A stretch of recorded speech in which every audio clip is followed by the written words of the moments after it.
All right, we're getting started in 1 minute. Please begin to take your seats. Thank you.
All right. Good morning. How's everyone doing? Oh, give me some cafecito energy, please. How's everyone doing? There we go. Very excited to be here for day 3 of the Hemispheric Security Conference. It has been a robust and detailed and prestigious 2 days, but I'm here to say I think today is going to be quite the day. You're going to hear great perspectives from 7 ambassadors today. We have a great lineup kicking off here shortly. But here to kick off the day and give you a little preview of what we're looking for, as I introduced him yesterday, my brother from another mother, the Vice Provost, Dr. Brian Fonseca. Thanks, Brian. All right, good morning, everyone. I think brother from another mother is appropriate. By the way, that's a technical term. If you haven't heard it before, it is a technical term. It's 100% accurate. In fact, Randy was kind of the partner in crime with Frank Mora when we established this conference 11 years ago. So 11 years ago, we felt Miami should be the epicenter for conversations around hemispheric security. Right? This is a point of intersection, incredible intersection between the Americas and, of course, the United States and Canada. And we wanted to plant the flag on building a convening that brought thought leadership together to parse some of the most wicked issues facing the hemisphere. And so after 11 years, I think the program has grown incredibly large. It's becoming consequential. Not only have we had a robust session to include our Minister of Defense from Guatemala and other thought leadership from across the hemisphere, but we had a total, most of you don't know this, we had a total of 16 side events and bilateral meetings that happened between official government representatives on the sidelines of this conference. And so part of the convening is what we do in the plenaries, but on the outside, it's about impact, and it's about sort of influencing and shaping policy landscapes as we go forward. So over 80 speakers over the course of the 3 days, 16 side events, to include incredible benefits for our students. So John Mearsheimer came off the stage on day 1, went right into a room with our graduate students. Ambassador Johnson is going to do the same thing today. Ambassador Cabrera is going to do the same thing today. So it's, again, all of the side events really ensure that we as an academic institution do 3 things. 1, we convene thought leadership. 2, we produce knowledge. And 3rd, we help develop talent that's going to go into the national security workforce. At least that's our charge. So I wanted to set the scene real quick before I hand it over to my good friend Dewey to do a proper introduction of the ambassador that's going to open up this morning. But I did want to make a few brief comments about sort of context. So today, the spirit of today is really hearing from those on the front lines of American foreign policy, those that are in the trenches every day, sort of advancing sort of American foreign policy and engaging meaningfully in the region. And so the spirit of today is really focused on that. Let's hear their perspectives on what they see as their vision for the region and how they're, in the trenches working through that. And a lot of talk has been sort of on the emphasis of the national security strategy on the Western Hemisphere. And I think for the first time in decades, the national security strategy does articulate the Western Hemisphere as the main sort of driver of American foreign policy. And I think that's in a broad context of competition with China, certainly.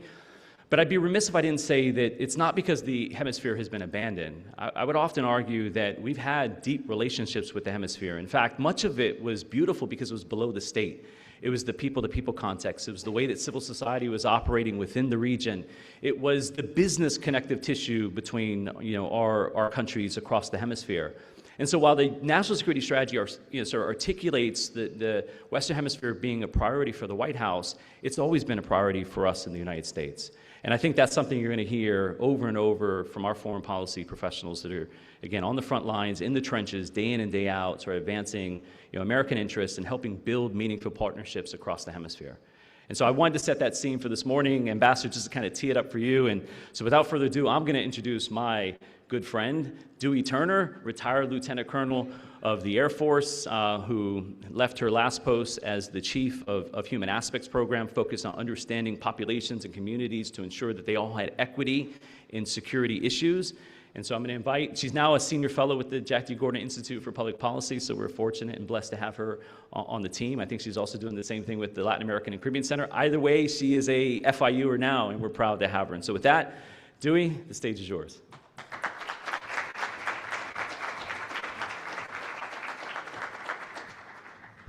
Thank you, Brian. Maybe one day I call you my brother from another mother. Well, good morning, ladies and gentlemen. Yes, my name is Dewey Turner, and it's my privilege to be here with all of you. I serve as a research fellow for the Kimberly Green Latin American Caribbean Center and also the lead for the Human Aspects Forum here at the Jack Gordon Institute.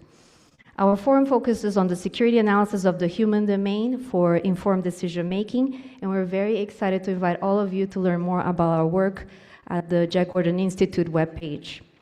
Now, it is my privilege to introduce this morning's distinguished keynote speaker, Ambassador Stephanie Siptak Ramna, Foreign Policy Advisor to the United States Southern Command. In this position, she provides the commander and senior staff with geopolitical, political, military, and economic counsel. She also leads the command's relationship with the Department of State and U.S. embassies abroad while strengthening relationships with foreign and interagency partners. Ambassador, welcome.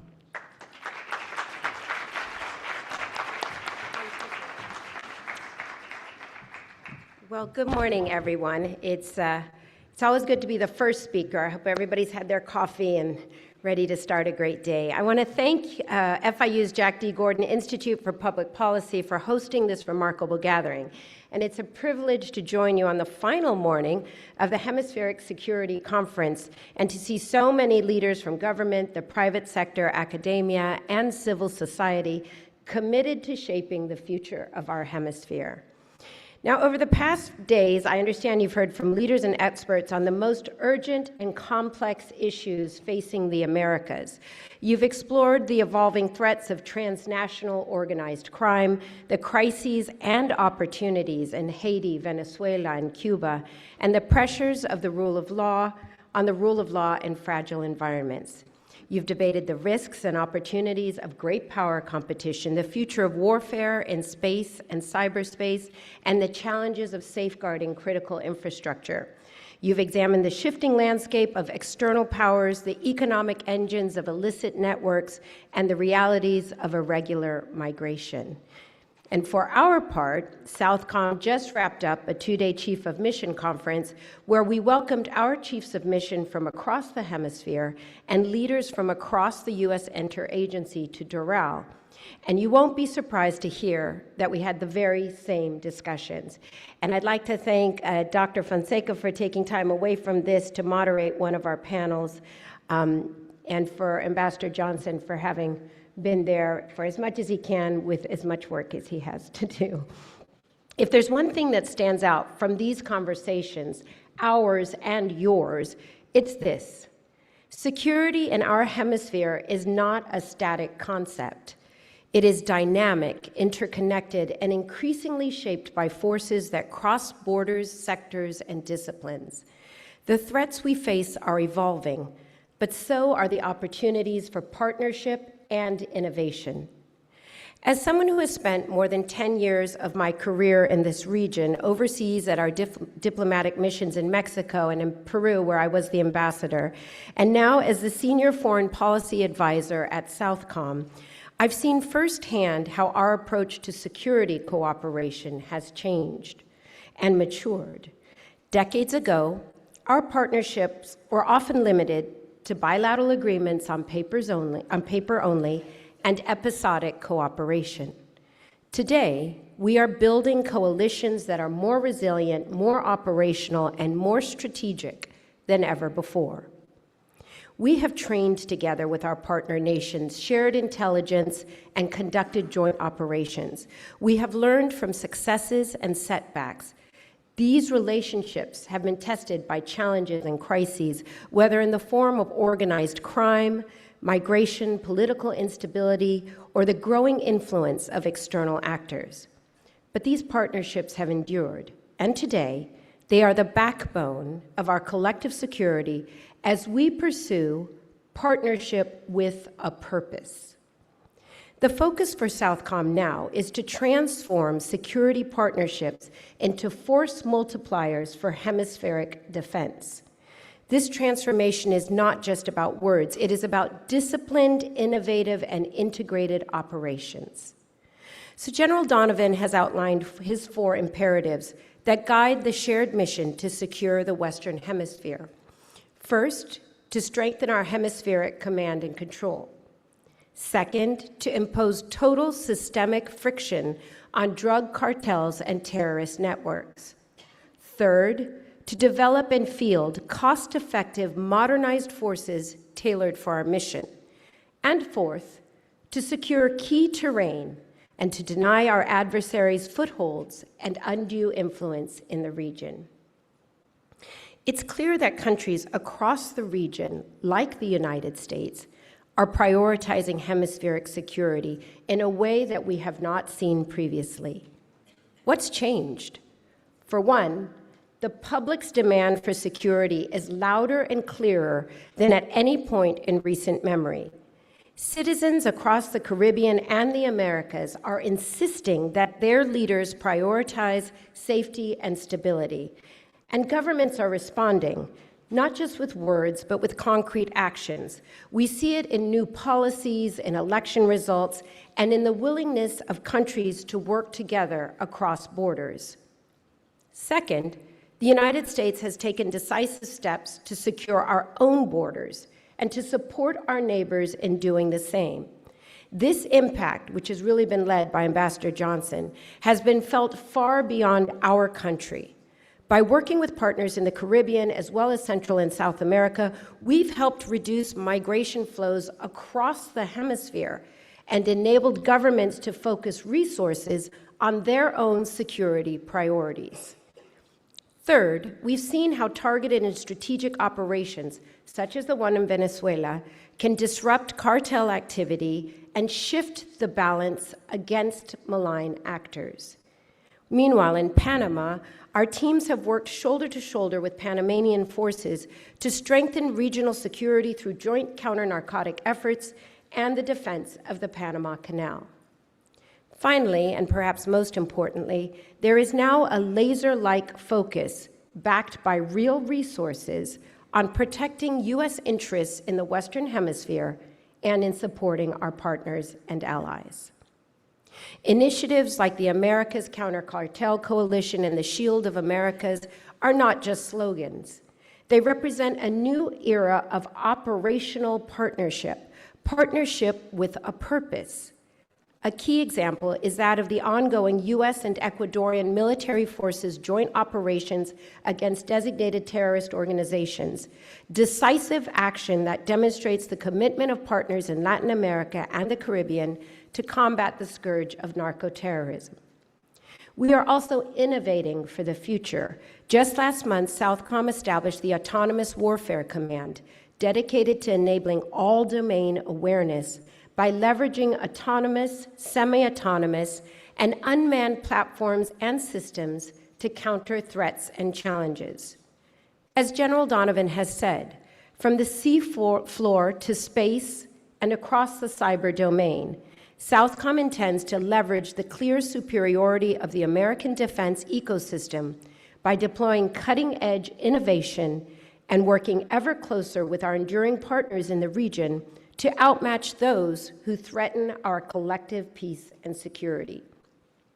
This Autonomous Warfare Command will also improve data sharing among U.S. and partner forces, which is essential for coordinated operations and for building a common operational picture in the region.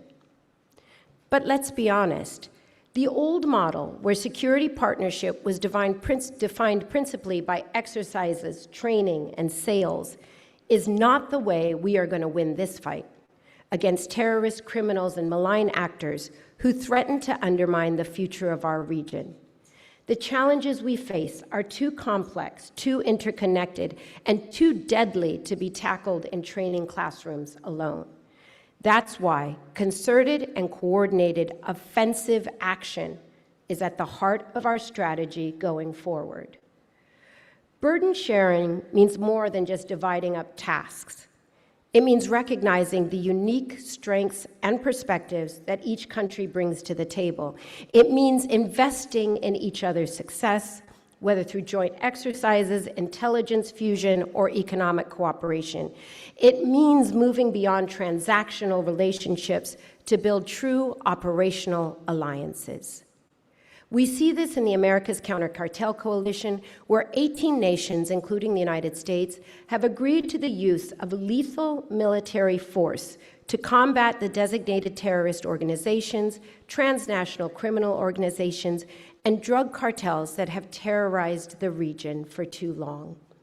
We see it in Joint Interagency Task Force South, where the United States and 20 partner nations from across Latin America and Europe work hand in hand each day to share intelligence and conduct maritime operations that have resulted in record seizures of cocaine. And we see it in the growing role of the private sector, which is not just a beneficiary of security, but an active participant. U.S. companies are investing in technology, building resilient supply chains, and partnering with governments to address emerging risks, from financial crimes to cyber attacks to the safeguarding of critical infrastructure. Of course, burden sharing also means confronting hard truths. It means acknowledging that some countries are better positioned than others to take on certain challenges. It means being honest about gaps in capacity and working together to fill them. It means holding each other accountable, not just for what we promise, but for what we deliver. The stakes could not be higher. The future of our hemisphere will be shaped by whether we can maintain secure borders and effective institutions, or whether we allow ourselves to be divided and weakened by criminal and external threats who act with impunity. As General Donovan has said, peace through strength is the strategic vision guiding U.S. national security and defense strategy. And that vision is only possible if we all do our part. So as we move through this final day of the conference, I encourage you to think about what burden sharing means in your own work. Whether you're a policymaker, a business leader, a scholar, or a student, you have a role to play. Ask yourself, how can we build on the partnerships of the past to meet the challenges of today? How can we move from cooperation to true operational integration? How can we ensure that our hemisphere remains a place of opportunity, not just for ourselves, but for our future generations? We have only just begun to tap the potential of our partnerships. There is much more to do together to target narco-terrorist groups, counter malign influence, and build a hemisphere of sovereign, secure, and prosperous nations. I am optimistic about what we can achieve. With unity, resolve, and a willingness to share the load, I know we can build a safer, more prosperous hemisphere for all. Thank you, and I look forward to the discussions ahead.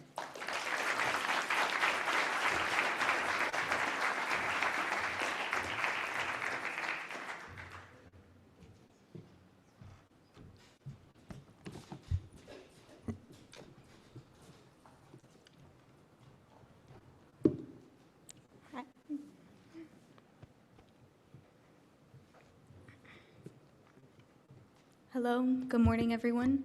My name is Alexandra Kozlowski. I'm a first-year graduate student in FIU's Global Affairs, Globalization, and Security program. My research focuses on anti-human trafficking policy and bridging gaps between psychological frameworks and conflict analysis. This first fireside chat of today will explore United States-Mexico relations regarding Mexico's defense and security readiness. Without further ado, it is my distinct honor to introduce my grandfather, formerly known as Ambassador Ronald D. Johnson, United States Ambassador to Mexico. This fireside chat will be moderated by Dr. Carlos Diaz-Rocio, founding director of the Adam Smith Center for Economic Freedom and the former assistant to the Secretary of Defense. Please join me in welcoming our distinguished guests. Thank you.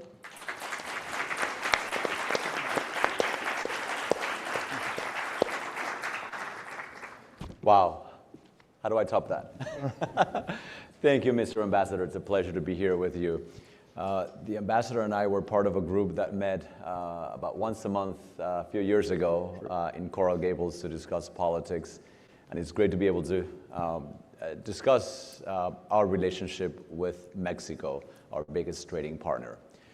You have plenty of experience in foreign policy and in the hemisphere. You've been a Green Beret, you've been a senior CIA officer, you were America's top diplomat in El Salvador, and now you're America's top diplomat in Mexico, our closest ally. There are a number of security challenges facing the hemisphere. What would you say are those top 2 or 3 security challenges? And is the U.S. organized and ready to meet those challenges today? First of all, I try to hug everyone at the podium when I know I'm going to be asked questions. So I'm glad she mentioned that she is my granddaughter. So this was a surprise, and it's good to see you, Allie. Top security challenges. I'll just cut right to the chase. The first one is demand for poison. There's a demand for drugs in our nation, and those drugs fuel violence, weapons, they fuel corruption, they fuel illegal mining, illegal logging, wildlife, problems with wildlife, illegal immigration, although we've almost solved that. We've made a great deal of progress. But we were just talking at Southcom, and we talk a lot about how to stop the narcotics from coming into America. We don't talk enough about how to reduce demand. We've got to teach our families and our people and our population, not only is there a danger to you in using these drugs, but you are supporting people that do not wish the United States well. A lot of for example, the fentanyl that's still killing about 70,000 Americans a year. Think about that number. On 9/11, 2001, we lost about 3,000. And we went to war for 20 years. This is killing about 70,000 Americans a year. And there's more involved than just the production, the precursors, the transit, crossing the border. There's the demand. We have to reduce the demand. Now, all those other things that I mentioned contribute. And the thing is, there's so much money involved in this that the money goes back and it fuels weapons going south. Those weapons fuel violence and control and cartels. And all the business gives money to the cartels to pay officials that are vulnerable to corruption, to pay for sophisticated equipment for drones, ways to transit these illegal drugs across the border. And it creates a sickness. When I say corruption, I don't mean in its traditional sense. I mean, it corrupts the things that the institutions of government are supposed to do for the people. There's some cases in Mexico where I see corruption has elevated to such a level that some businesses almost get a monthly bill. Here's what you owe this month, and you either pay that monthly bill or your employees are killed, or your company is burned, or or you can't do business as normal. And not just in Mexico. That's happened all over the region to some extent. So I would say the first one is, is narcotics and all the problems associated with narcotics. And it destabilizes governments. It creates health issues. It's just a horrible, horrible scourge on humankind. And I go back to one of the things that we like to brag on, and rightfully so, illegal immigration at our border has decreased by 95%. And Mexico assisted a great deal with that, but I think President Trump, on the first day he was in office, by saying the border's closed, he's responsible for a great deal of that too. And I always have to clarify on immigration, we're not talking about America not wanting people to come into America. We're saying we want people that are vetted, people we know, people that come in the legal way to come to America. We need that. We're not, actually our birth rate's so low, we need that to happen. So, excuse me, it has more to do with doing it right than not doing it at all. Excuse me, I think I'm allergic to being back in Miami, I don't know.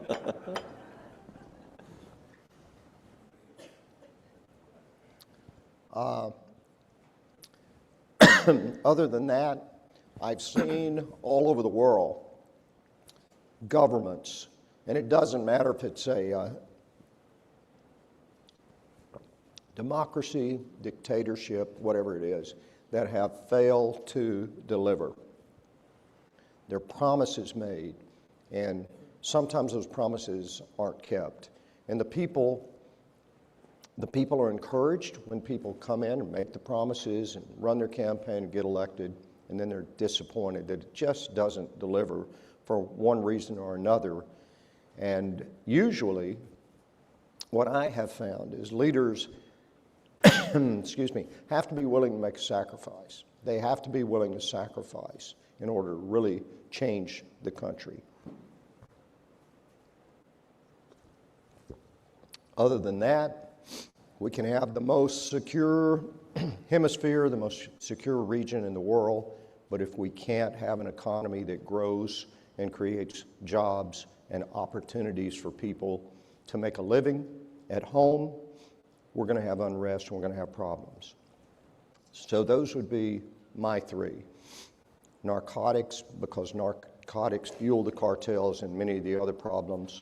A government that delivers what it promises, and through doing all the things that we know we should do, just doing the right thing, I think we can create a hemisphere that is secure and a hemisphere where there is economic growth and people can find a living, and a hemisphere, frankly, that could be independent from the rest of the world. We really don't, we want to trade with the rest of the world, but we should be the envy of the rest of the world. So let me follow up on each of those issues briefly. The first one, you mentioned narcotics. As you rightly pointed out, even though the precursors, the financing, the chemistry, the materials don't come from Mexico, they go through Mexico and into the United States. At what point, and of course, those precursors and the financing and all those materials mainly come from China. We're highly interdependent with China. China right now is one of our top trading partners. At one point, it was the top trading partner with the US. At what point does that interdependence with the Chinese become a national security liability? There's no question that China has made tremendous inroads in Latin America and throughout the world. Right now, China is the #1 trading partner of almost every Latin American country. Thankfully, not so with Mexico. True. But we're still highly interdependent on our trade with China. At one point, does that interdependence become a national security liability, given that all those materials that you mentioned as a national security threat, narcotics, do emanate from China? About 15 years ago, it already has. I mean, we have a very serious problem with Chinese inroads in Latin America. And always, when I talk about China, I always bring up, so what's in it for China? I mean, what is in in Mexico, in El Salvador, in Honduras, in Central, South America. What's there that China couldn't find in Asia, in Africa, or someplace else? Because further, it's harder to get there. So what's really there for them? And the only thing, or the first thing that I always come up with is it's the proximity to the United States. Yep. And being that close to the United States and being a potential adversary and certainly a competitor, to put it mildly, you don't want to be harboring a Chinese intelligence collection activity inside your borders. You don't need that kind of attention. And if the Chinese come in and they build they build a dam, I mean, look at Ecuador. The dam doesn't work. It's never delivered. So I was talking to an Ecuadorian gentleman yesterday, and he said it's a really nice waterfall, but it doesn't really produce the power that it was promised. So the other thing I say is the Chinese are probably, they make a better argument not to deal with China than I could ever make. Just look at their record that they have across Latin America and to some extent even Africa. They're getting better. They're getting better at it. And it's difficult to compete with China because we don't have child labor. We don't have slave labor. And we can't bring in a U.S. company and deal under the table, for example, and tell someone, if you buy these 3 helicopters, we'll give you 10% back under the table. And you can buy the helicopters on credit, we'll still give you the 10% under the table. We can't do that. Our companies can't do that. So it puts us at an unfair advantage. But I think somehow we were looking the other way when China wasn't. And over the past 15 years or so, we have become dependent on them for a lot of things in the pharmaceutical market, for a lot of things in manufacturing and industry. President Trump talks a great deal about bringing those businesses back, and we're doing some of it, but it's just not as simple as flipping a light switch, packing your suitcase, and moving somewhere else the next day. So it's challenging. And so how do we do it? I've had this conversation with many Latin American presidents, and I tell them something to the effect of, do you not realize what you're doing when you give this concession to the Chinese to build this port or that bridge or that airport? And they all said, yes, I do. If I have to choose between an American company and a Chinese company, quote unquote, I'm always going to go with the American company. But the American company is nowhere to be found. They're not entering into the bidding process. And so if the choice is between the Americans and the Chinese, I'm going to go with the Americans. But if the choice is between having a port or no port, I'm going to go with the port. And so how do we encourage American companies? How do we encourage greater investment in the region so that we can say we have an American presence that is meaningful? President Trump mentioned this in the National Security Strategy published in November of last year. But the question remains, we can't force American companies to participate, to actually enter the bids. How do you as ambassador encourage that relationship so that it can be stronger and we can really put an end to this Chinese advances? Well, that also has to be done on multiple fronts. One thing is to get out like this and talk to people. And we need to do more of that. We need to reach people through social media and more traditional media, but we need to do that. We need to talk to the countries where we're working or where we want to work about a level playing field, about investors knowing what the rules are when they come in, reduce red tape, make sure they know that they realize that the country wants the business. They want you to be there. They would prefer U.S. products most of the time. But they have to know you're there, and you have to know that if you come there and you invest your money and your time, that you're going to be treated fairly. And then ultimately, or last, I think we have a responsibility to the people to get out and talk to the local people. I like to invite groups that represent companies or potential investors to come to Mexico, for example, and let them see Mexico, let them talk to people, take them to business meetings, because that engagement is more powerful than anything that I could say. So those would be the 3 things that I would suggest. The second issue you mentioned as a security threat is migration. And there's no doubt that the number of illegal crossings has been dramatically reduced. What has been the key to the success of this administration's immigration policy when it comes to illegal crossings from Mexico, besides having a great ambassador? Well, I think key to what happened at the border is President Trump on day one of his administration said the border is closed. And the personnel that work at the border, the Customs and Border Patrol and others that secure the border, took those orders seriously, and they closed the border. There's still a lot of challenges at the border.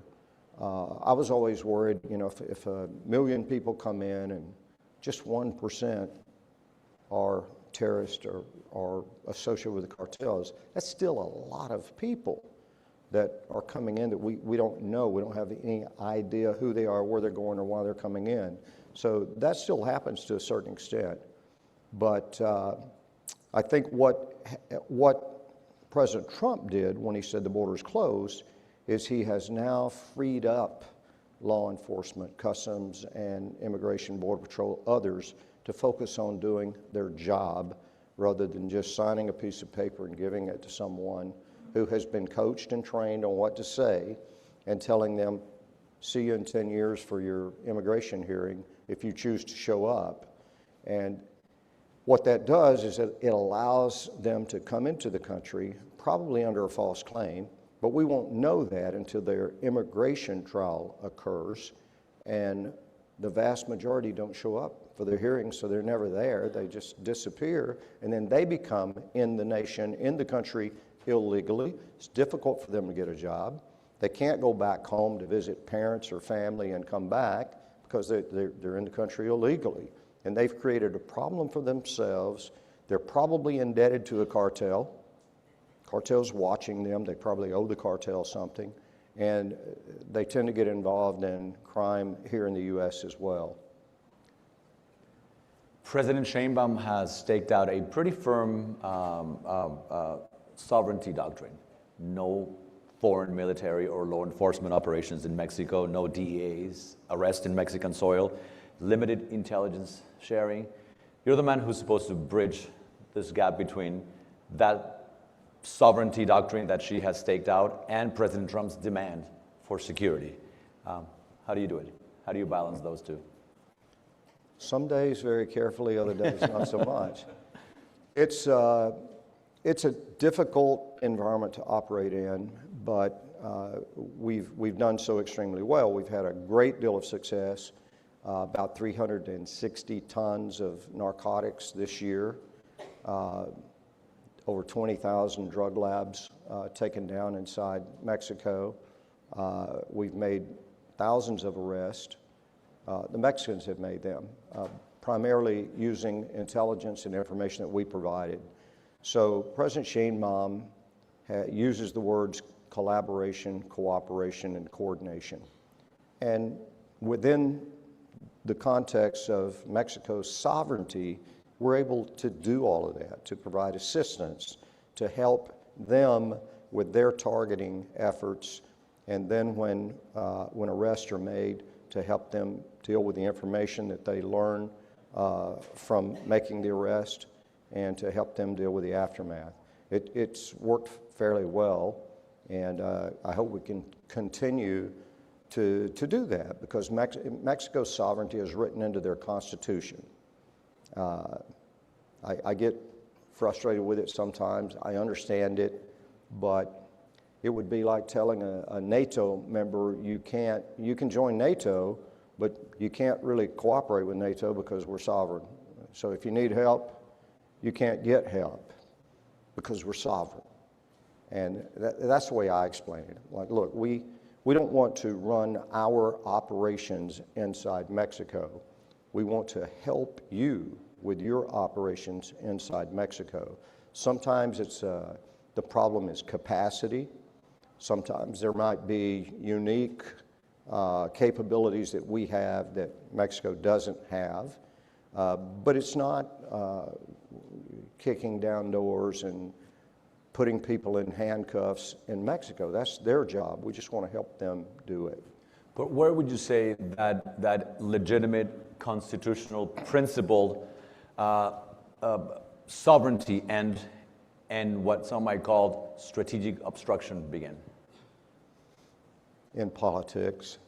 I think it's wherever you define it, wherever you think it has to be. When you say sovereignty, we're sovereign too. And when you look at the cartels and the 70,000 U.S. deaths a year, that's an invasion of our sovereignty. So the argument or the discussion that I have with Mexico is we both have a lot of issues. We both have some issues in common that impact both our nations. Let's just work together on those. Let's try to cooperate on things that will have the biggest impact on our population. And if we can do that with coordination, cooperation, collaboration, let's do all those things and let's make this work. And then perhaps we can get to some of the more difficult issues after we've solved the bigger one. You've been at Post now for a year and a month exactly. And so we step back and look at that year and a month of being in Mexico. What's working well? What's next? How do you envision the next few months, the next few years of your tenure in Mexico? I actually think the cooperation, coordination, collaboration part is working well. Security is working pretty well. We have the USMCA, the trade agreement with Canada and Mexico, is up for formal review. It's already begun, and we'll see how that goes. I'm not that involved in that. I facilitate it, but that is occurring primarily through the U.S. Trade Representative's office in Washington, D.C., and with the White House, frankly. So they'll make those decisions. I'll support those decisions. But I think what we have with the USMCA is we do have a framework that we can utilize to help build our economies together. And Canada's in there too. So the three of us have a framework. And frankly, again, the relationship, we have with Mexico the largest trade relationship in the history of the world. It's almost $1 trillion a year. We're close to $1 trillion. And somebody did the math. I'm not that good at math, but it's like $1.7 million a minute, 7 days a week, 24 hours a day, crosses the border legally. We're talking legal trade. It is an incredible amount of money. And, I look at, there's probably 7 states inside the United States whose number one trade partner is Mexico. So not just the U.S., but those states. And you look at one of the other things that I have to consider, because I'm responsible for safety of Americans in Mexico as well. And a lot of people don't know this. I just found this out myself by doing some research. We have about 40 million U.S. visits per year, U.S. citizens coming into Mexico. We have more U.S. citizens that choose to live in Mexico than any other country outside the U.S. So we added that up, and we did some division and some fancy math. And we didn't know this, but on any given day, I have more U.S. citizens inside Mexico than the population in 15 of our states. I mean, there's states like Wyoming, North Dakota, not densely populated states, but 15 states have fewer U.S. citizens per day than Mexico does. So we want to keep them safe. We've got the World Cup coming up in June.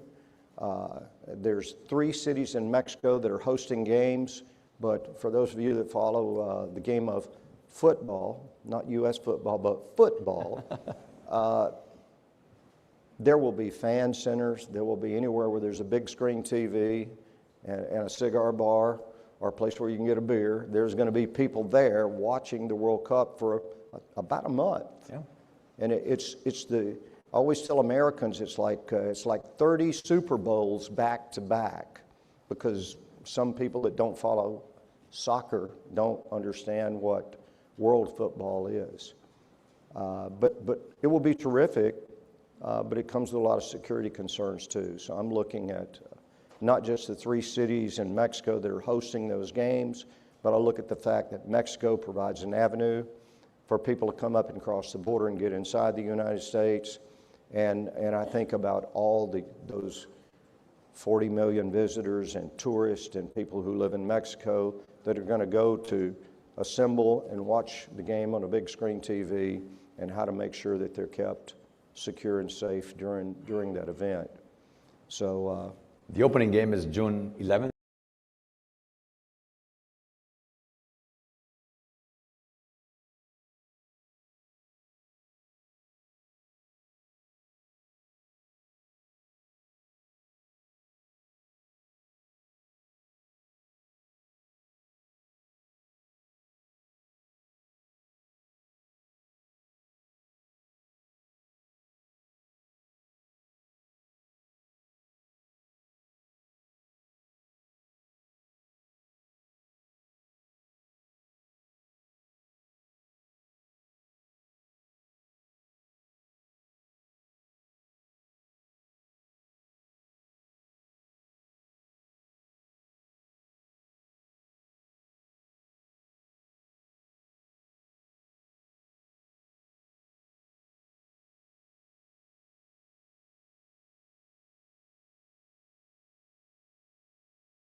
Recording in strategy, progress. down on that, prioritizing security in the Western Hemisphere and the homeland as the top priority for the military.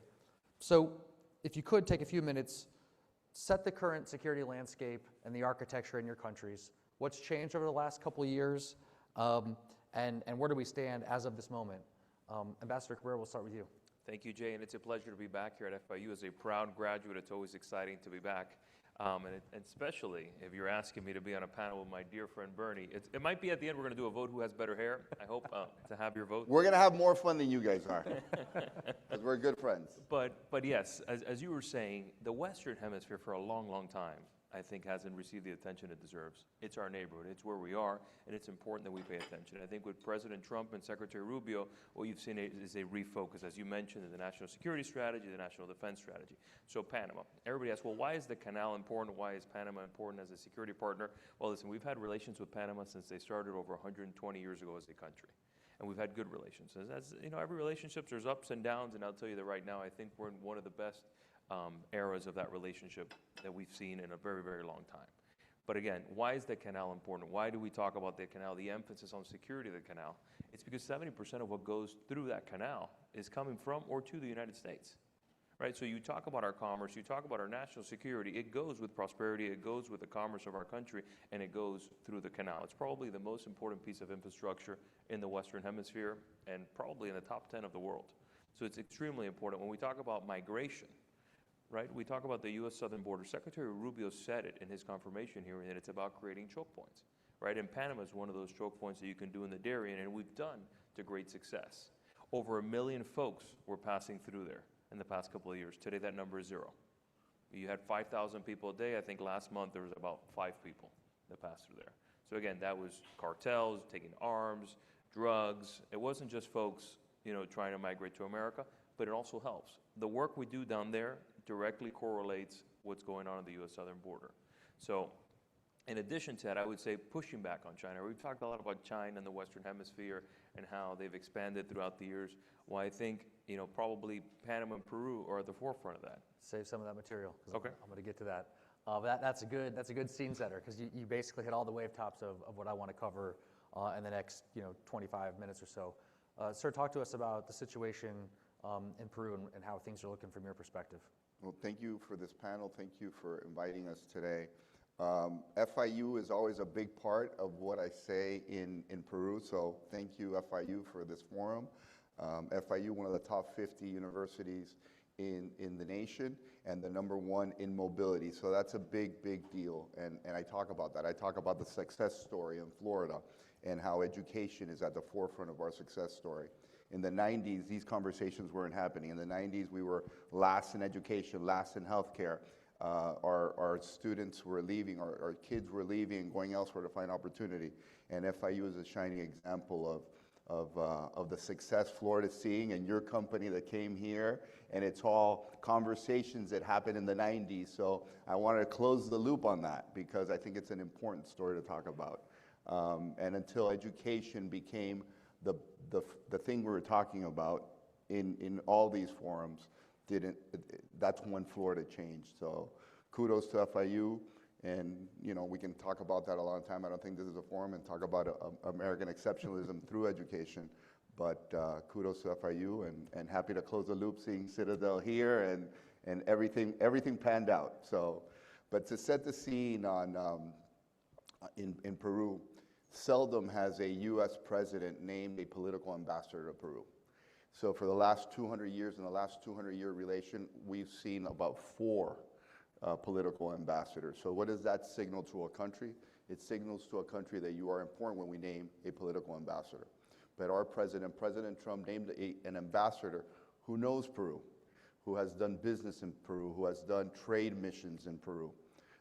That's what he saw in my background to pick me to go to Peru. I was married in Peru. My children, which my daughter is here, are 50% Peruvian. So on day one, that's what the president wanted, for us to start working and making sure we were changing the narrative and changing what's going on in Peru, and making sure we are having wins. There was no time for on-the-job training. So that is what the president and I discussed, and that's what he did, and that's what he's done across the world. He's picked about 90% of the of the ambassadors, and that goes away from traditional norms. Traditional norms are anywhere from 20 to 35% historically, a president picking a political ambassador. So in every case, you can tell there was a reason why the president picked that particular ambassador. And not because he's a dear friend, but he picked the best ambassador for Panama. He's making a difference every day. So to set the scene a little bit about Peru, so that's what we've done. We've started working from day one. And I'm going to speak for Kevin, the national security strategy made our job very easy. It's really easy. This is the focus. So Western Hemisphere is the focus. That is the priority. For far too long, even the national security strategy, and those of you who haven't read it, I'm sure most of you have, if you want to get up to page about around 19 or 20, after that, I don't think you need to go further, but it talks about the Western Hemisphere, and it says that for far too long, we've tried to be too many things to too many people, and that stops.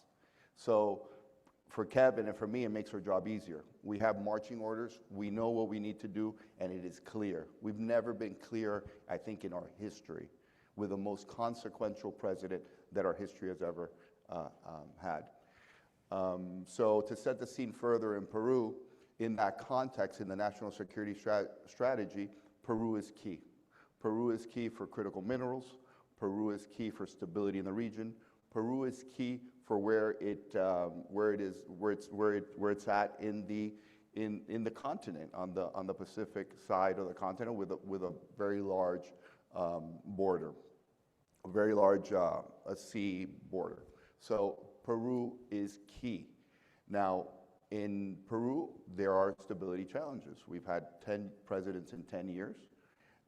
It is a system that is complicated. Congress, in the Constitution, there's a caveat that says the Congress can pull out a president for moral reasons. Moral reasons is not defined, so creates a little bit of instability when Congress can continue to pull out a president. To add to that, there is a prime minister. So Peru feels that there is a presidential system, there's a president, there's a prime minister, and there's a very powerful Congress which can pull out a president anytime. So it is difficult for our embassy to navigate this, right? So we've been through 10 presidents in 10 years. Since I've been there, for 3 months, there's been 2 presidents and 3 sets of ministers. What does that do to an embassy trying to make headway? That's very challenging at the working level, that we can't penetrate and effectuate change. But in 3 months, we've done a really good job of making sure that we are connecting with our counterparts and moving the needle forward through the national security strategy and our vision for that. So very exciting times, lots of opportunity in Peru, but I'm sure we'll get to that later. I hope I was able to set the scene a little bit. But both great. Well, we're here, I think the title of this discussion is Strategic Competition. I'm looking at the screen. U.S.-China Strategic Competition. And so you both mentioned the canal, the port facility that you have in Peru, the big Pacific Coast port facility, two important sort of nexuses for this competition. And so as we think about those two areas in the context of this competition with China, how can the U.S. partner with the host country in this strategic competition and really ensure that we're best positioned to win? We'll start with you. Well, I'd say that we're a better partner. And it's not because I say it, it's because Panamanians say it 2-to-1. You look at polling, time and time again, folks rather do business with America than with China. And you ask yourself why? Well, it's very simple. When they do business, they bring the workers. They don't hire local. So where's the benefit to the local economy if you're bringing in folks from abroad, from China, to work, and probably violating some sort of labor laws? So when you do business with the United States, you know the contract's going to be honored. You know that you're going to get paid on time. You know that they're going to finish the job. You know that you're going to get good work. And if you want to look at a good example, look at the Panama Canal. It's been 100 years, and it's still using the same engineering, the same locks, same technology that you used over 100 years ago. It's an engineering marvel, and it was done with large part of the U.S. Army Corps of Engineers. So that's what you get when you deal with America. You get certainty. When you deal with them, that's not what you get. And in large part, I would say the advances that happened, similar to what both of us have said in the past, was because we weren't present. In Panama, you didn't have an ambassador for 5 years. That's a long gap. And to what Bernie was saying earlier, folks in these countries, that's how they look at where they stand on the pecking order. You know, how fast did they send an ambassador? Who did they send? How close is he to the administration? How close is he to the president, to the secretary? That's very important to them. They look at that as to see where they are in priorities for the United States. And I think you have a prime example of how, you know, Peru and Panama are very important to the United States. So I think the best big thing we can do to continue to push, you know, us over that competitive edge, which I already think we have, because they have a natural instinct to want to do business with America. Again, 2-to-1.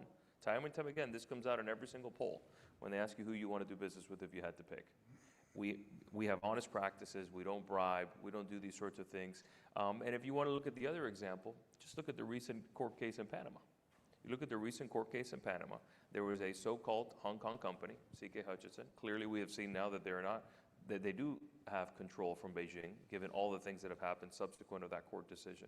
But a court decision came out and invalidated a concession they had for many years that has all sorts of irregularities with corruption, with money, with not paying over $600 million.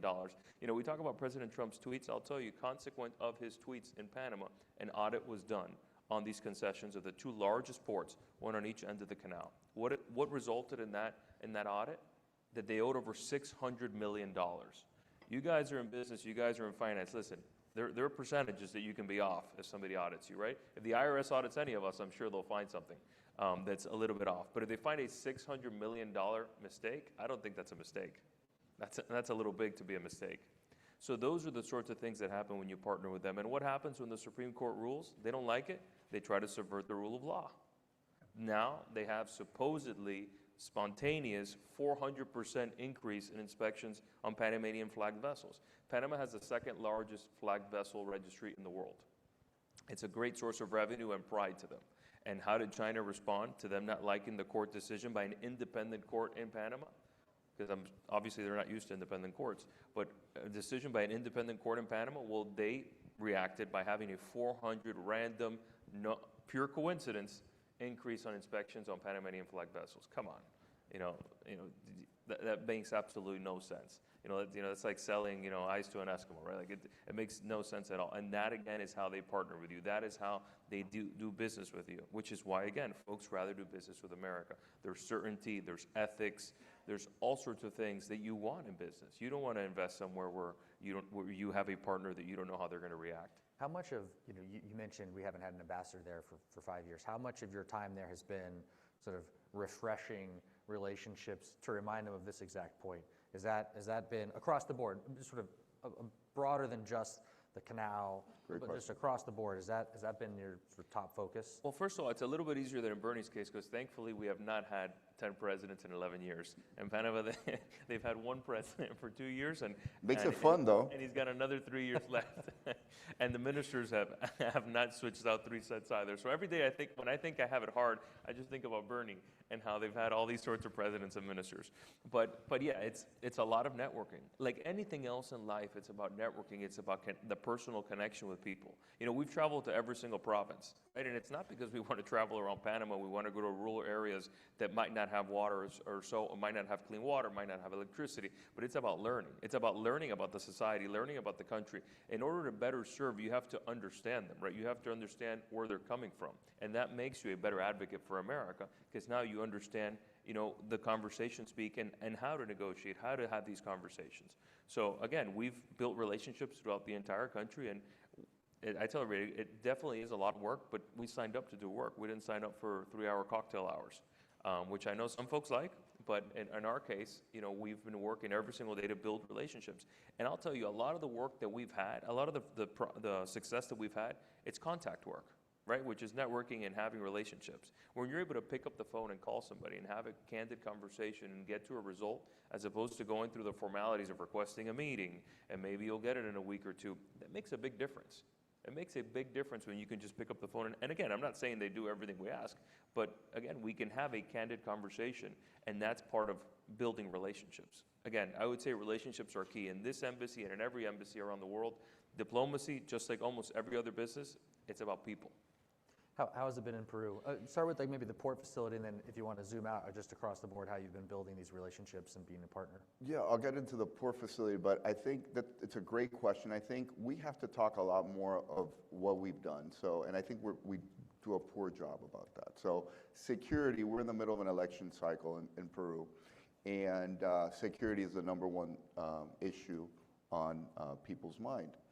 And without security, there's no stability, and without stability, there's no prosperity. And President Trump is fully aware of that. And that's why the national security strategy talks about that. And without we hear often America first, right? And what we explain, both Kevin and I explain to our countries is America first doesn't mean America alone. America first means that rising tide lifts all ships. Means that when we want to make the Americas prosperous, so we can be more prosperous. We want prosperity for them. But it's challenging with some of the issues that Kevin points out that are common in Peru also, which is corruption. But we have, and one of the things that we need to talk more about is we have 1,300 employees in our embassy. China, for instance, has 40 or 50, but they've made significant gains in the country. Why is that? We have to talk more about that. We are Peru's #1 security partner. They love saying we're the #1 security partner for them. That's fantastic. And in Spanish, for our Spanish-speaking friends, I tell them, pero el hueso no puede ser para nosotros y el jamón para el otro.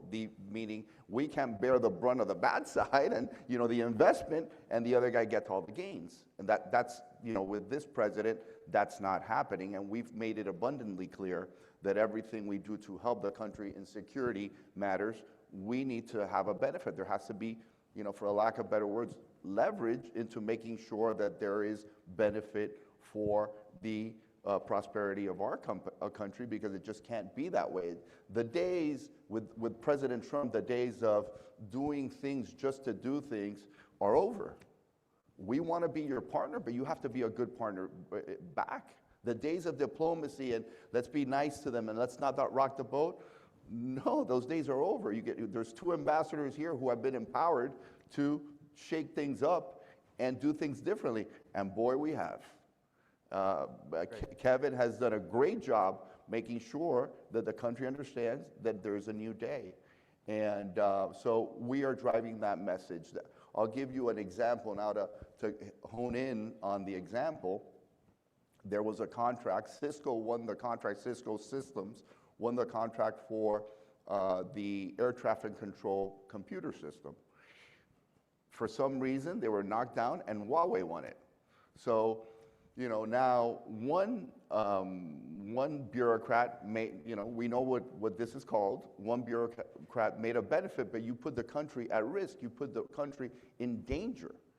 So these are the things that both Kevin and I are shining a spotlight on and say, this can't happen. It's not good for you. It's not good for anybody. We are your partner of choice, and the extra hemispheric partners are here to take, and they're not, helping you. They're not being your partner. And we're making that message abundantly clear that we want to be your partner, but we want a partnership back. Tell me, as a Navy guy, I'm focused on waterways, so the canal and this port facility. Tell us how much of that is on the forefront of your mind, how much time it takes. You've described a lot of turnover, and relationships take time. But as you think about that facility in particular, in the larger context of this competition, how much bandwidth is it consuming for you or your team? Look, Chiang Kai, if we're talking about Chiang Kai, like we said earlier, the United States, this is not, two-faced or anything. The United States does a lot of business with China. And we're clear that China is an important business partner of the United States. We make no qualms about that. However, in this particular case, when you give the governance of that port to China, it becomes problematic. It becomes problematic for what's coming in and out of that port. So that's a challenge, and we have to make sure that we talk about that. So, but in terms of ports, we're invested in other ports in Peru. We have an investment in Matarani, a great port in Peru. We're also partnering with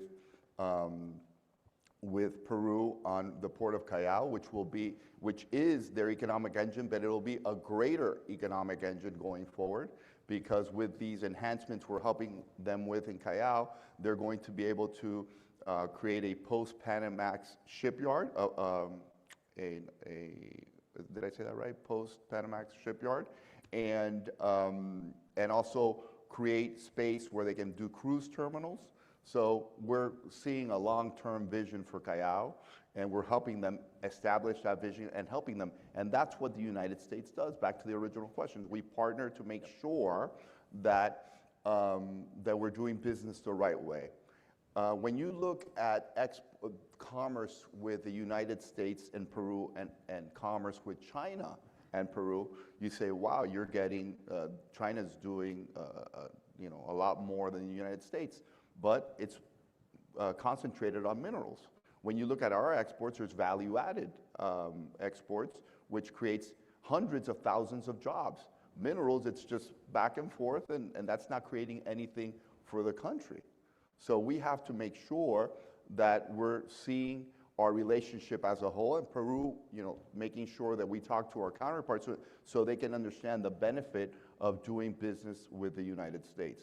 We also have a free trade agreement with Peru, and there's a before and after of that story. Our commerce with Peru has tripled, and we're going to do a lot better going forward because we're making significant progress in our relationship. Also, I'm sure we'll talk about it later, but we just signed a deal with Peru to sell them F-16, and that's a major deal, not just because of the F-16, which is great, and I'm sure we'll talk about it later, but it talks about the commitment of Peru to deal with U.S. businesses. So we're going to get to mill-to-mill cooperation, because I think that's an important part of the story. But if I could stay with you, sir, really quickly, before we move on to the next topic. You mentioned critical minerals at the top of your remarks, and a priority for President Trump as we sit here a week before a big summit with Xi in Beijing. Latin America is a huge commodity producing region, particularly critical minerals. As you think about ways that we can de-risk our supply chain, how do you think Peru fits into that story, and what are the strategic opportunities we have on that front? Peru is the third largest producer of copper. They know it. We are working with them to ensure that we are growing our relationship in minerals. We have great operators in Peru working right now, but we need to close that gap, and we are behind on our competitors with that. And I think the national security strategy helps us, makes it clear that critical minerals are very important to the United States, and we need to be helping our companies look at Peru to do business. And I think that's another important point. When we look at our relationship with China, we need our companies to show up. Our job, Kevin's job, and my job is more difficult than our ambassador counterparts in other countries. Our European counterparts can do business G to G. Our Chinese counterparts, a group of military folks, and say, we want to invest here and we want to invest there, and it doesn't even have to be profitable. They're looking at it for 10, 20 years. In the United States, we think in quarters. So it's very difficult for U.S. companies to come into our countries to invest and win what our adversaries are doing, because they do, like Kevin was saying, they do business differently. Corruption, we can't bribe, we can't do that. There's laws in our country that don't allow us, and it makes it very difficult for our countries to come in, because quite frankly, the juice is not worth the squeeze. Our companies tell us, hey, for 10% more, am I really going to go to Peru and deal with everything that's going on? And that's why I call for stability and making sure that the government is stable, and to send that message back. And the F-16 deal will help us talk about that message, but it's more complicated than our counterparts. So we have to convince companies to invest here, and I think as the chief marketing officers of the United States in our countries, we need help, and we need to ensure that we're able to attract businesses so we can beat our adversaries on the commercial front. Because our president is clear that it's mill-to-mill cooperation, but commercial diplomacy is where it's at. Right, right. Ambassador Cabrera, let's move on to transnational threats, I guess we can call it. You've mentioned, but I'll sort of tie it into a couple different things. You mentioned at the top we've stopped sort of the flows of migrants, but there's still these illicit flows of drugs and other things going through countries in Latin America. And so from your perspective, where are there areas of cooperation? Talk to us about not just the mill-to-mill cooperation, but the cooperation with the local police force and the success story that you've had in Panama, and then some other opportunities as you sort of look over the horizon where you think that cooperation is going to take us. Absolutely. And one thing to touch on the last subject was when we talk about being our friend and being our partner, it can't just be words. It has to come into actions. And one of our biggest roles is making sure that companies are treated fair. And we do that every single day. And I'll say that we have a new tool in this government because for whatever reason, we had bifurcated our entrance policies into this country from treating our companies, our country, in a manner in which was fair and in which was not corrupt. And I think what we've shown is a great tool that we have now is our visa revocation policy, right? And a lot of folks, wonder why is it that we revoke visas. But listen, if you're working against our national security strategy, right? If you're working against the interests of our country, why would you want to come to our country, and why would we welcome you into our country? So it seems somewhat astonishing that folks sometimes puzzle themselves. Oh my God, I can't believe they took away a former president's visa or a candidate or this or that.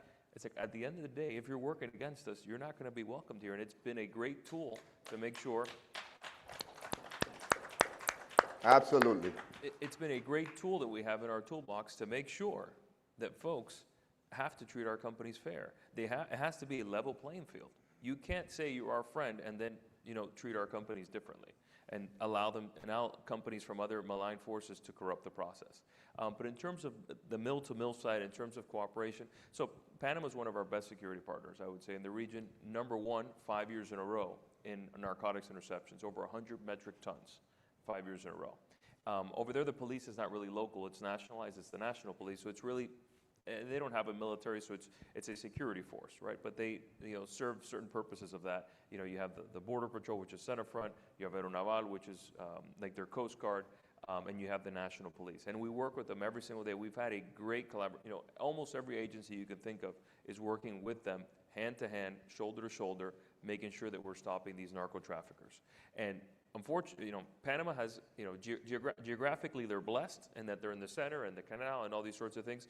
But, there comes, some detriments, which is they're also what connects South America to the rest of the Americas. So for all these drugs that were trying to come through, they were trying to go through their country. I commend President Molino and his administration for the great collaboration they've had with President Trump and our administration in stopping that. And we've stopped it crossing the Darien, but now, as we know, this is a $400 billion industry, right? When you count all the different things that they do, whether it's illegal fishing or whether it's narcotics or weapons, it's a $400 billion industry, right? So they're going to figure out different ways to go, and they've shifted towards the ports, which is why ports are so important. And what we've seen is that President Molino was previously the security minister about 15 years ago. And when he was security minister, our government gave them scanners to scan their containers so that we could do a better job of detecting drugs. Previous governments disconnected the scanners. They stopped using them. One could wonder why. I wonder why they would do that. But his government is working with us on bringing that back, on putting radars again, so we can detect folks that are trying to use different vessels to transport drugs. And we've had great coordination. To the extent, though, you can, I think it's an important part of the story here that doesn't happen by accident. And you mentioned the relationships that you have. And so maybe, to the extent you can share in this forum, how does that come about? Like that is a compliment to your team, your staff, to the work you guys have put in, but maybe provide us some color on, you get down there and you have a situation where scanners are unplugged, you're trying to say a half step, one step ahead of the bad guys, and it seems as if on the migrant flows, that has gone down to close to zero, but on other parts of the story, you've had success. Maybe share a little bit of that with the audience. And I think a lot of it has to do with the partner, right? He's a good partner, and he's a guy with a background in security. He was the former security minister 15 years ago, so he understands. It's a country with similar values, right? They don't necessarily produce or use drugs. So they have very similar values. You know, they don't migrate either. So they were dealing with all the negative effects of this. They had the highest GDP in the region. So they were dealing with all the negative effects of all these things going through their country. They were just a pass-through, but not just a pass-through. It was these folks wreaking havoc. So again, we've had a relationship with them for over 120 years. We do all sorts of training for their security forces. We do a lot of donations as well of different equipment so that we can shift the burden to our partner, right? So we don't have to do the work the whole time. They want to do it. Sometimes, they just don't have, they need the training. Sometimes they need the capabilities, they need the equipment. And part of this is making sure that you have a partner that's well-trained and well-equipped so that they can do it themselves. The United States, can't be everywhere at the same time, right? So it's important that we train our partners so they can, share the burden of some of these sorts of things that also affect their country. But again, it all goes back to having a good relationship and them analyzing and acknowledging that this is a problem for them as well. And I'll tell you, there's never been a scenario in which we haven't identified a suspected vessel, identified a suspected container, in which we haven't worked together to put a stop to it. Again, over 100 metric tons. Panama's a very small country. 100 metric tons, think about that, a year for the last 5 years, #1 in the region in terms of narcotics interceptions. I don't want to oversell the success because, things could go sideways any moment because it takes a lot of vigilance, but how quickly, for both of your countries, just the region, how quickly things have slowed down, I feel like is a model that's going to need to be explored and potentially used elsewhere. So, but it can change. It's a real compliment. That's why listen, elections have consequences, right? And that's why it's important, the governments that are there right now, that you have a good partner that wants to work with us, that identifies these as issues for their countries as well. And that's why, it's important what we're laying down the groundwork here, but it's important what happens. Bernie said it. Some of our adversaries can think 25, 50, 100 years in advance. Many times ours is 4, maybe 8 if we're lucky. So it's important to set the groundwork so that a lot of these things that we're doing, go beyond our tenure. Right. So a lot of this cooperation That's continues.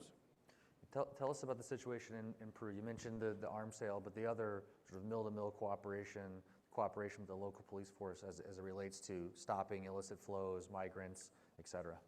So, a couple topics. Going back to Kevin's point originally about visas, like never before, we have a president and a secretary of state who have empowered the ambassadors to make decisions. That has never happened before. So going back to the case study of the middle government official who decided to take a bribe and go with the other Huawei company when we clearly won that deal, what are they going to do with that bribe? I hope they're not going to come to Brickell and buy an apartment because Kevin and I are empowered to stop that with a visa revocation. So we're watching, and countries need to understand that if you're bad to the United States, you probably don't want to be in the United States because you're bad to the United States, right? That's logic. You can't want to go to see Mickey. Your kids can't want to go see Mickey, and you can't have that apartment in Brickell, and your son or daughter can't come study at FIU. It just doesn't work that way. And our president, our secretary of state mean business, and they have empowered ambassadors to ensure that this is happening, because for far too long, we've been nice. Or we have not been as clear as we are today with our national security strategy. So we are focused, and we are going to get the job done. And in the embassy, we have a motto: we're going to catch up, and then we're going to leapfrog. And we're going to do that before President Trump is out of office. So that's in that context. But when we talk about mill-to-mill cooperation, we talked about Port of Chancay. The United States has donated scanners to ensure that we are reviewing cargo that comes in and out. And there's a lot of mill-to-mill cooperation. We have our military attaché here in the front row, which does a great job, Captain Weddle, great job that you do for the United States and in Peru. So so again, 1,300 employees working every day for the betterment of our relationship. Our competitor has 50. So we are sending that message that everything we do, everything gift we give, I want to see an MOU stating that we're enshrining this, that we're giving this, but we have to have cooperation. We have to ensure that they're not cross-trained with our adversary, So if we're training the military, we're training the police, how can we accept that they're going to be cross-trained and learning our tactics and techniques with our adversary? That can't happen, and that was happening. So that has to stop. When it comes to cooperation, another important fact is that 80 to 85% of the drugs leaving Peru goes to Europe. So we need our European partners to step up. They're not meeting their fair share. We're going to do a lot. We're going to always carry the burden.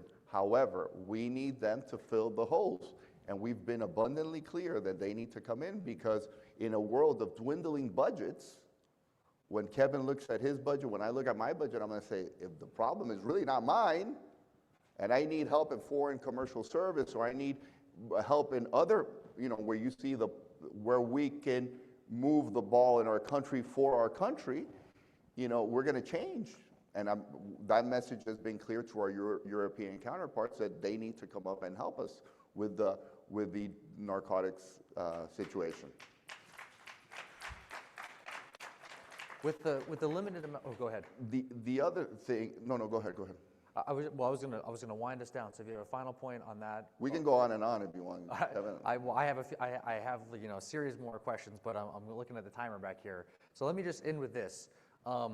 Looking ahead in both of your countries, as we think about the competition with China, some of these transnational threats, what is, to the extent you're willing to articulate it, an emerging threat that's not getting enough attention as you look over the horizon, but should be at this moment, kind of keeps you awake at night? I'd say Huawei. I'd say Huawei, who's essentially a part of the Chinese government, right? When you look at places in which they might even serve as the embassy, in places where they don't have a representation, right? And folks say, what's your obsession with Huawei? It's not an obsession with Huawei, it's about fact. It's about fact. When you look at countries such as Paraguay, Costa Rica, Guatemala, the Czech Republic, they've all said they've been hacked. Situations having to do with Huawei. And it's not because I say they've been hacked, they themselves say they've been hacked, right? And that's not the sorts of things the Americans do. That's not the sort of thing that our technology does. We don't leave back doors open on American companies. We don't tell the executives from our companies what they can do or they cannot do. That doesn't happen over there. And I think with Huawei, what you've seen is they undercut, and they undercut because they're subsidized by the government, right? They corrupt because it's part of the government. Right, those are the sorts of things that they do that our companies don't do, and I think it's so important when you look at the transparency. Why is it that China's not a signatory to the Budapest Convention? Right, because they don't want to adhere to these standards, right? And they try to, say this and say that there's plenty of other countries that aren't. That's fine, but they're one of the major manufacturers of technology that are not. Right, and I think the risk associated with using that sort of non-trusted technology that doesn't have transparency, I think it's huge, and I don't think not enough folks are talking about it, right? Because if you have faulty technology that you are depending on that you think is secure, then you're in an even worse problem than somebody that might not even have technology, right? So again, in that situation, we have been, if you're serving in government and you are also serving Huawei and getting paid some sort of salary, you're going to lose your visa. You're not going to Disney. You're better off going to Disney in China. They have one over there too. Maybe you'll enjoy that one better. So again, it's about introducing folks to the risk, showing them the risk of using this sort of non-trusted technology that is actually doing you more harm than good. Again, you're probably better off not doing whatever advances you were going to do with that sort of technology than doing so, because of all the risk associated with using that sort of non-trusted vendors to handle your networks. Again, a lot of the hacks that we've seen around the world, I can tell you this, not every time you get hacked, because you have Huawei doesn't mean you're going to get hacked. But I'd say a lot of the times when we see somebody that's been hacked, it's because they have Huawei. Right. Ambassador Navarro? So the thing that keeps me up at night is finding the solution to ensure that our companies show up. Commercial diplomacy. That will help us bridge the gap. And we are working day and night to make sure we find a system and telling the American people that we need to find a system to have our companies show up. Because we're capitalists and we're not going to ever go away from being capitalists. But we're dealing with an adversary who does a lot of things to ensure that things go in their benefit, and we've got to change that. And we understand that with security means stability, and stability equals prosperity. So we will continue to lead in security. But with that prosperity, how are we making sure that our companies are showing up for the tenders and for the bids? We got to make sure that there's an equal playing field. We have to make sure, and this is something you'll hear a lot from me, is investment screening. Investment screening is an important factor for our companies to show up. We have to know who we are dealing with. When there is a bid, when there's a tender, the company that we're bidding against, it sounds XYZ company, but is it owned by China? Where is the money coming from? All these screening mechanisms are important for companies to show up because there is not a level playing field. And we need to create that level playing field and incentivize companies to come. And we need to ensure that the American public understands that incentivizing a company to come to the United States is not harmful to the United States, but helpful because it helps us with our broader goal. And right now we're playing catch up, and we're investing a lot to play catch up in our countries, but how do we not have to make that investment now to, 30 years down the road to play catch up? How can we do this every day to make sure our companies are showing up and stopping our adversary from making such great gains in these countries? Because let's put ourselves in our country, in the countries that we're assigned to mindset. If there's a port and our companies don't bid, it's port or no port, what would you do? We're ceding ground. Right, we're ceding ground. If there's a port, the tender's out, our adversary bid and we didn't. The country's going to tell me I'm going to go with that because it's better for our companies. And as business people, we understand that. Yeah. Now, we need to enhance and entice and make sure that companies are showing up for everything in country. Well, that's a great place to leave it. I want to thank you both for joining us. Everyone, let's give a round of applause to Ambassador Cabrera and Ambassador Navarro. And now, can I ask a question of you? Wait, before we go, can you tell us the story of Citadel? Because I love this story. So Citadel came, moved offices here. That's a great story for South Florida. So can you talk to us a little bit about that? Great story for South Florida. And in fact, Ken earlier this week said we're doubling down in Miami. So this is, as he calls it, the free state of Florida. We're thrilled to be here. It's been a great state for the company, and everyone that I speak with at the headquarters, bringing family members down, they love it. So we're happy to be partners with the state of Florida. So, ladies and gentlemen, this is a true success story. It's come full circle with our educational partners at FIU, with everything, the advancements we've done in Florida to make the freest state in the country. It has come full circle, and I want all of us to feel proud. Jeanette, Mark, everybody that's here today, that, this is the story. In the 90s, we were talking about we were the worst in education. We were the last in healthcare. We were the last in our, like I said earlier, our kids leaving and going elsewhere to find opportunity. So we've bridged all those gaps, and today we see the shining success of Citadel here, one of the best companies in the world here with us today. So thank you very much. Thank you. Thank you. Thank you, sir. Thank you, Frank. All right. I know everyone's excited. I see everyone walking. I know everyone's excited to see the ambassadors and talk to them. Please give them some space to be able to get out of the room. We are going to go on a break here briefly. Again, please wait for the ambassadors to depart the room before engaging them. We will be back here in 20 minutes at 11:25 to kick off the next session. One more round of applause for this fantastic panel. Thank you.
With the headphones? No, don't turn it on. Don't turn it on. I'm sorry. Okay, that's okay.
We're going to be kicking off here in about 2 minutes. 2 minutes, so please begin to take your seats. Thank you.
Kicking off here in about a minute, please. Final stops, final coffee, final bathroom breaks, please. 1 more minute. Please begin taking your seats. Thank you.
All right, all right, all right. How's everyone doing?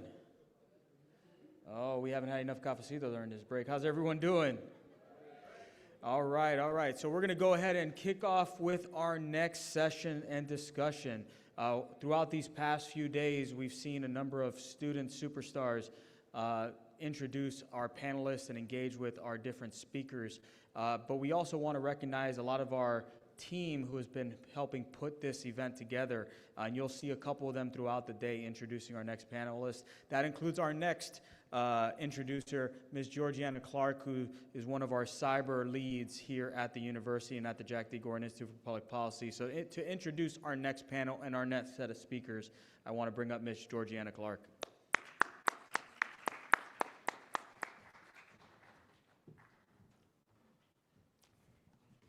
Good morning, everyone. I hope we're feeling a bit more refreshed and acquainted after the break. So I am Georgiana Clark. I am a third-year doctoral student in the Department of Public Policy and Administration at FIU. And I'm also a graduate research assistant with FIU's Jack D. Gordon Institute for Public Policy. My dissertation focuses on the governance of cybersecurity in a complex system. Now, the next fireside chat will feature Bethany Aquilina-Brez, the Vice President of the Office of Foreign Policy at the U.S. International Development Finance Corporation. Now, this conversation is especially important for understanding the U.S.-Latin America relations because development finance plays a major role in strengthening economic resilience, supporting strategic investments, and advancing U.S. foreign policy priorities across the region. This fireside chat will be moderated by Saif Ishouf, who is the founder and managing partner at Lab 22C. Saif is an expert on how the forces of disruption are transforming how we learn, work, and play. So please help me in welcoming Bethany Aquilina-Brez and Saif Ishouf. Thank you so much. Let's give it up for our doctoral student. Thank you so much. Good morning, everyone. Good morning, Bethany. I'm so excited for this conversation. I've got a little bit of personal bias, being that I was born in the region and made in the 305. So anybody who's leading the charge, especially of how it is that we connect opportunity for great American businesses and our global agenda in the role that you play, excites me. So welcome to Miami and welcome to FIU. You came into this role at an extraordinarily important time for the DFC and the United States around engagement in this hemisphere. And that's what this conference is all about, the Hemispheric Security Conference. And your role is even more especially unique around the calibration between the projection of power and then also the alignment of economic interest. And so I'd love for you to help us understand from where you sit and what the mission looks like right now and why this moment demands a different kind of development finance than what we've seen in prior iterations. Yes. Well, thank you. It's such a pleasure to be here today. Thank you to FIU for hosting, and thank you for this conversation. And I'm very excited to talk about DFC today. We are the international investment arm of the U.S. government. So we bring the development financing, but we've been really sort of reinvigorated in our role under this administration. And we are the primary tool of economic statecraft, which is essentially, using economic tools to advance economic growth and advance foreign policy and national security. So, this is something that the United States has a long history of successful economic statecraft. When we've looked at the Marshall Plan, at rebuilding Europe in the post-war region, that was using economic statecraft tools. And so that's something that DFC is doing now. We are really using our investment as a U.S. government agency to drive more private sector capital, to advance U.S. strategic interests, and to grow economies, particularly in the Western Hemisphere. And we do this through tools such as debt, equity, platforms, funds, guarantees, political risk insurance, and project development finance. So we have a variety of financial tools to support the private sector and to mobilize more capital into key sectors like infrastructure, energy, information and communications technology, all sectors where we are looking to grow investment in the Western Hemisphere. And a key part of my role in my office is to really ensure that we as DFC are advancing what the U.S. foreign policy and national security priorities are of the U.S. government through this private capital mobilization, by working with other U.S. government agencies, by working with foreign governments, by working with the private sector, because at the end of the day, we really want more private capital into these markets, and there are opportunities. You heard both of our ambassadors in Peru and Panama before share a lot about the challenges in the region and the vast need and the urgency for more capital into the Western Hemisphere.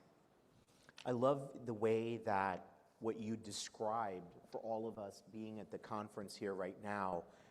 We have heard in the academic literature about economic statecraft, and it sounds like this grandiose concept, but in reality, it is a manifestation of our country's values through the projection of our economic interests, but most especially doing so through what differentiates our country from so many others, which is the mechanisms of the free market.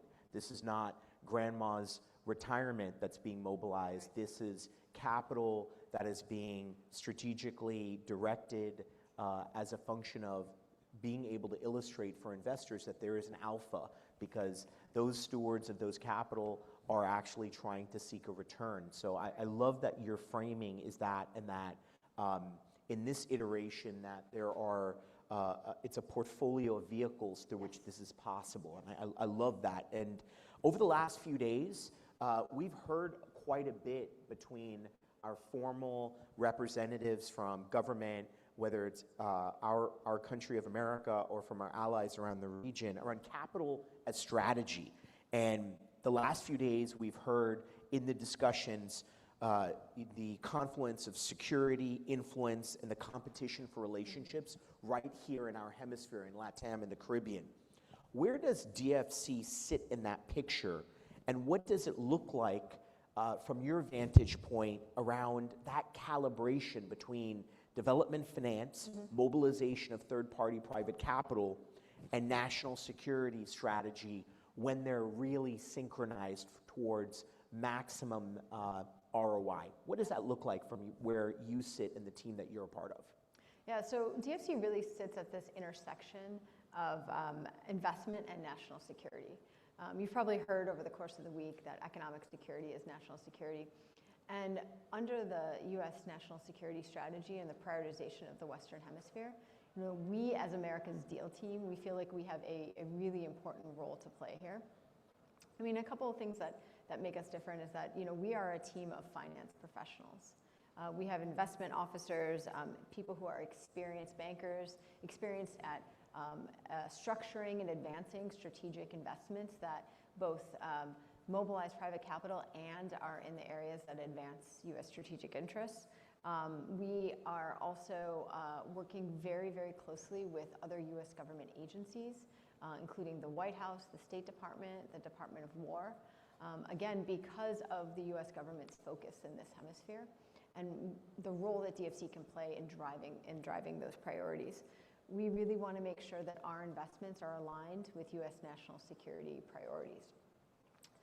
And so I like to say that, DFC, as the deal team, we are really working to execute on those policy priorities and execute through investment.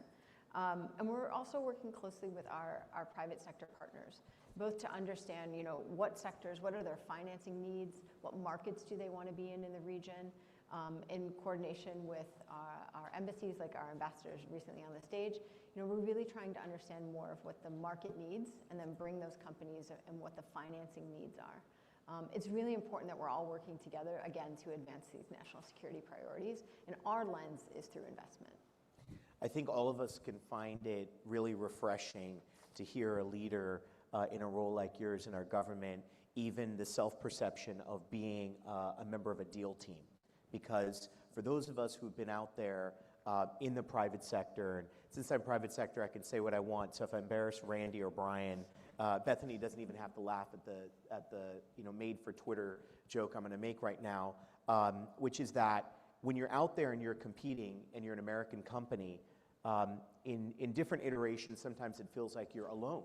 And when you're competing against companies that are essentially controlled by our adversaries, my late father, who was a proud American by choice, born in Guyana, he would always say, Saif, you're competing against these companies, but in reality, there's no Mandarin translation for the Foreign Corrupt Practices Act. So the people that you're going up against are not governed by a rule of law and understanding of the playing field.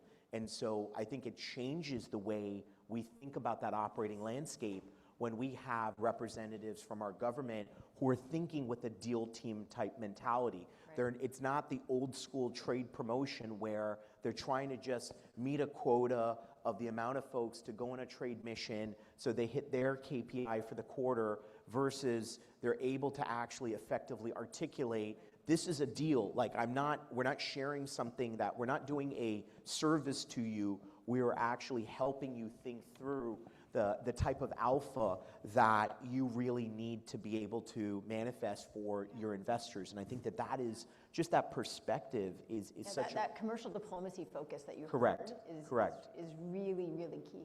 And I think that it's a different take, particularly when you're managing a project and you're from the private sector and you've got budgets to be able to oversee. You can only you don't have an infinite times at bat.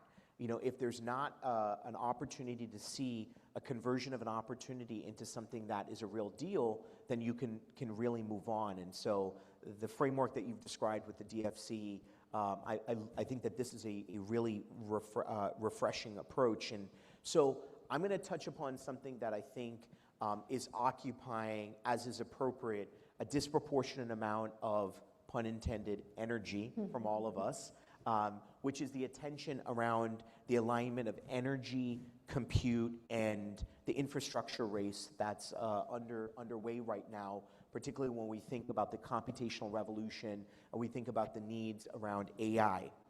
A question that sometimes doesn't get asked enough in rooms like this one is that we are in a moment where energy infrastructure and compute capacity are becoming an important part of the projection of American power and interest. If infrastructure and networks are run by Huawei and not from America and our allies, we know that these are as strategically important as ports and pipelines ever were. How is the DFC thinking about that intersection and the role for the alignment of U.S. investment and helping our partners in the hemisphere build that infrastructural foundation before others do? Yes, so, first of all, digital infrastructure is a key infrastructure piece. And as you mentioned, you cannot do it without energy infrastructure. So information and communications technology, emerging technologies, all are priority for DFC. And one of the things that we're looking at is we're no longer looking at the sectors that we invest in as a silo. So if we are looking to do technology investment, and for us, that's really, there's a lot of opportunity in the Western Hemisphere around this, around, telecom, data centers, fiber optics. A lot of other infrastructure is needed to support that, and that includes energy infrastructure, water infrastructure. So those are all the types of things that we're focused on in the region. I think that there's significant opportunity around digital infrastructure, but we also want to ensure that the energy infrastructure that is needed to support things like data centers, the water infrastructure, that those are there as well. I think to your point on adversaries and sort of their focus in this sector, there's a couple of things that we want to do with investors. Is one, we want to work with both investors and governments because as we were talking just before we came on stage, there's a lot of advantages to working with U.S. companies, our private sector, the U.S. government, on the use of trusted technologies, right? What you're going to get a data center that is going to work. You're going to get a data center that is going to achieve the goals that you have as a country. And so we want to really ensure that we're differentiating by what we offer And again, US technology, particularly in data centers, is really unparalleled. And so we want to be working with countries to show that the benefits of this kind of investment and work with investors so that in coordination with other US government agencies, we can also ensure that they're coming into markets through our financing, through DFC de-risking them, but they're coming into markets where they can have investor confidence that this is a market they want to invest in, that they're going to make a profit off this, particularly in this sector.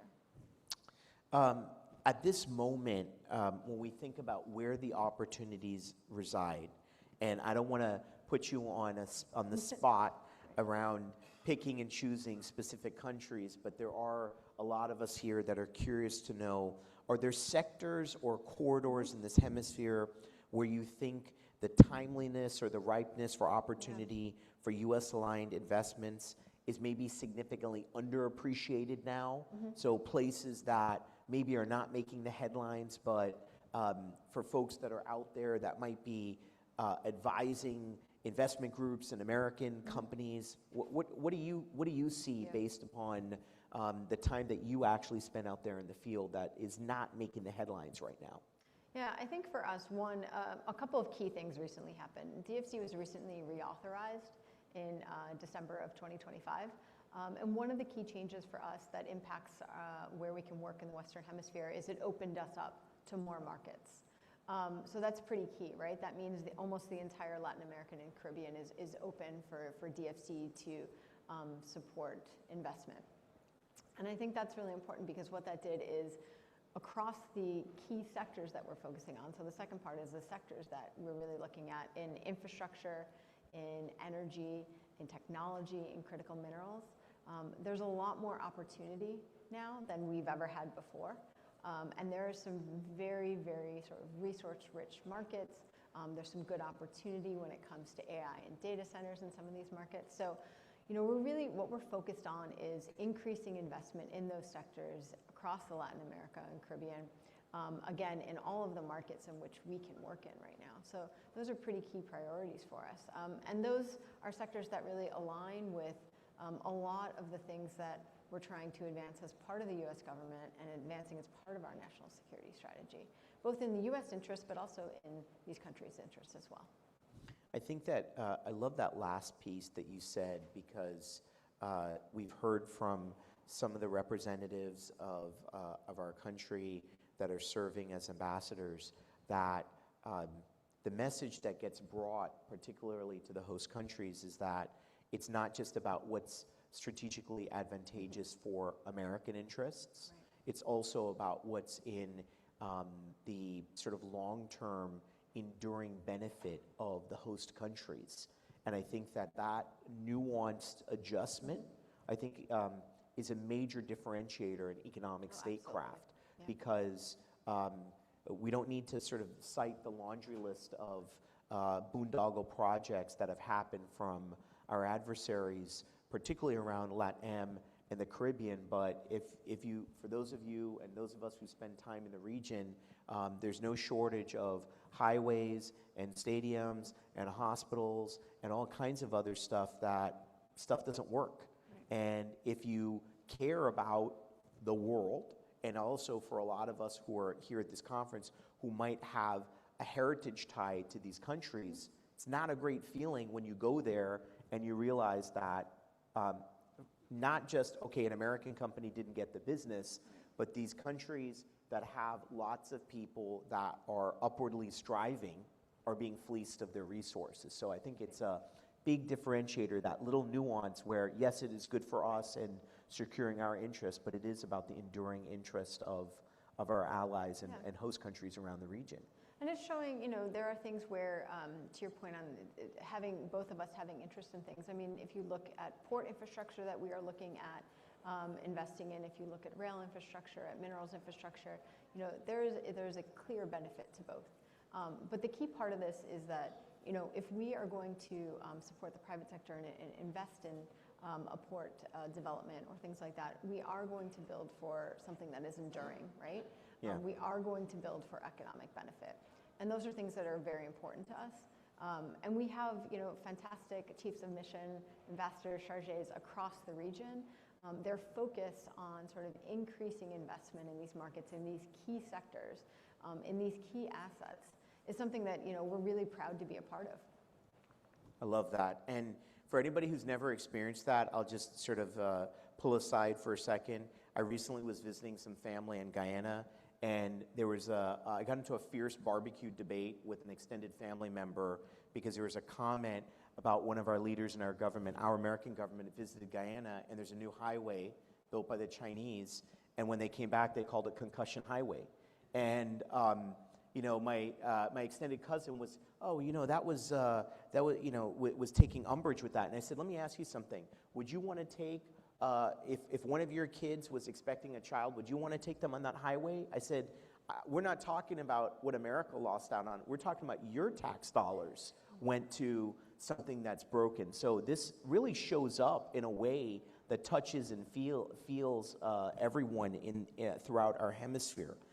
For the business leaders and investors in the room operating in markets that DFC cares about, what does genuine engagement look like? How do people get in the mix with DFC? Because sometimes we hear, I know in prior iterations I've done work with other multilateral agencies, either from the American government or regional, and sometimes it feels like you engage and you get a glossy brochure or a link to a website and not much more.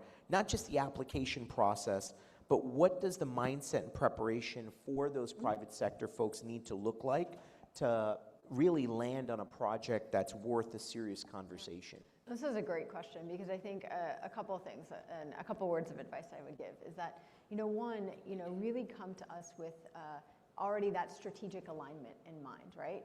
How is this advancing our U.S. interests and our foreign policy and national security? What are the benefits to that? And commercial viability. This is key for us, right? We are going to be investing in projects that both have that strategic alignment and commercial viability.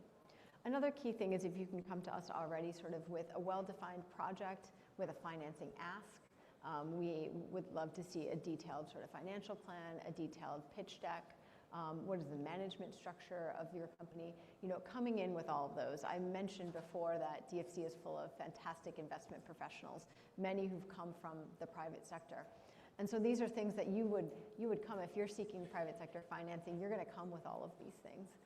And that's exactly what you should come to DFC with. We want to invest in and see projects that are going to, advance foreign policy, advance economic growth, and have a return for the U.S. taxpayer. Those are three things that are really key to us. I think the other thing is that, we are going to follow sort of all the standard financial best practices. And again, to your point on differentiating, we're going to do due diligence. We're going to have environmental, social standards, labor standards. So understanding and expecting all of those things from us is really important. And then, lastly, I would say we want to really see things that would have a good opportunity of succeeding. At the same time, we are always happy to sort of have a conversation, make sure people really understand DFC. I mean, that's why, events like this are really important, to share a little bit about what DFC is, what we are looking for, what we do, and how we can best support you. Because again, at the end of the day, our goal is to mobilize private capital in advance of these interests in key regions like Latin America and the Caribbean. So the more information you can bring to us, and again, already come in saying, this is my company, this is the project we're proposing, this is our financing need, and this is how we are advancing these interests, that is going to, really help advance the conversation. I love that you focused around this concept of readiness. I advise and invest in great technology companies, and I also have one small project where I help to support a unit of the Department of War in identifying great American early stage technology companies that can get connected with larger prime contractors. And I'm constantly on X and I'm putting out different messages, and I'll meet with founders and they get very excited, the hype cycle about what's possible, but the readiness around things. And I know friends like my buddy Randy Pestana know this. Well, this is great, bro, but you got to have a cage code. You got to have basic things in place if you want to be able to be ready for game day. This is not just about like, oh, well, you know, I was hanging out and I met, you know, one of the guys on Secretary Hegseth's team and he high-fived me. Well, that's great. That does not translate into a contract. Like, there are resources that our American government has available through things like the Apex Accelerator Network. I'm talking specifically to the defense industrial base. Right. And this is mirrored all across our government, Right. that people will say, oh, well, I don't know where to go. I said, well, don't get pulled into the hype cycle piece of it. There are actually, your tax dollars are at work to help you. Maybe you want to sell IT-related security. Well, are you SOC 2 certified? I mean, there are things that, like, you're not going to do anything that's worth economic advantage. So I love that you talk about even resources and getting people, are the pitch decks ready? Right. Is the management team is a management team game day? Are you missing, are there questions around OBO and other things that, like, oh, well, who's this guy in Hong Kong that owns 52%? Like, this is not going to fly. This is not, like, we are advancing American interests through these projects. So I love that you've got that clarity around the approach that you guys. Yeah, and I think, you know, we're always, when we talk to companies and when we're doing business development, the other key thing about DFC being part of the US government is that, you know, we have access to all of the other agencies and tools that are going to help increase investment in Office of Latin American Strategic countries. Capital. Exactly. And I think Department of so War, if something is not ready for us, then, you know, perhaps there's another arm of the US government who's doing more feasibility studies or who's doing more technical assistance pieces. Or again, if it's not us from a financing, you mentioned Office of Strategic Capital, others, you know, we work closely with the Export-Import Bank, for example. So that's always in our mind of if this is not something DFC can do, are there other parts of the government that can get it ready for DFC financing? Or at the same time, if it is something that we are looking to finance, who else in the US government can come in on this? Because we all have a different role to play and we all have different tools. Bethany, we're about to close out, but I want to say it's so great that we have somebody like yourself as part of this team. It's clear that Bethany has a long-standing term of service to our country, and it's clear that you care a lot about this work. I do. You know, because this is not stuff that requires the long hours that you're putting in, and you're doing it on the behalf of our country and our citizens and our taxpayers. It makes a difference when there are people who really care about the work. So I want to say thank you. And I know that, you know, the fact that you jumped on a plane and you've been here all week away from your family and, you know, helping to support the mission of what we're doing with the Hemispheric Security Conference. In the last 54 seconds that we have, what's the one part of this work that you think is most misunderstood, even in rooms like this? Yeah. I think one key thing is that the US government has an agency like the Development Finance Corporation who is key to helping investors and companies get into these markets, that we provide financial tools. We can help de-risk you. We have tools like political risk insurance to insure against the risk that you may be taking in some of these markets. So the fact that we are available and that we are a key part and arm of the US government in advancing foreign policy and national security is what I do think is misunderstood. And so opportunities like today to speak to all of you are really important because we want you to know that we are out there. We want to know that we can provide financing, and we want you to know a little bit about the ways in which we are working within the US government to advance US interests and what we offer, how we can help you. Again, at the end of the day, we want to mobilize more private capital into these economies. That is our goal, to advance economic statecraft.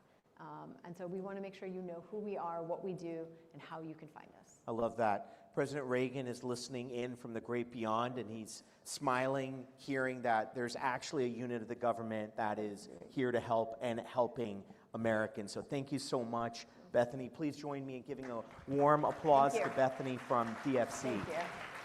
Thank you. Wonderful. Thank you so much. One more round of applause for this great panel. You know, we talked about a lot of key visitors and VIPs that are here this week. President Reagan was not one that I was anticipating arrival. He did not register for the conference. We'll make sure to get taken care of. Again, great job there. And those who don't know about the DFC and all the great work they're doing, please definitely look it up because it's really incredible what they're doing. But here to introduce our final panel of the day, and it should be very interesting. I know Jackie Charles just got back from the courthouse here. So excited for this next panel. And here to introduce this panel is Javier Alvarez-Guan from the Gordon Institute.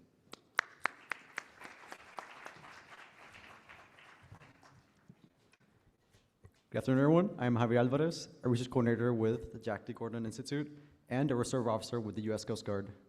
A culminating event for the Hemispheric Security Conference titled Defense and Security Amidst Caribbean Uncertainty, Haiti, will feature an engaging conversation concerning the security dynamics and the future of Haiti between the United States Charge d'Affaires, Henry T. Wooster, and the Canada's ambassador to Haiti, André Francois Giroux.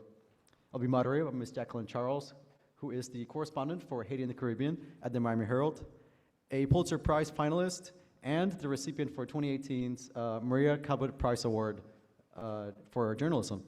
Please join me in welcoming our guests.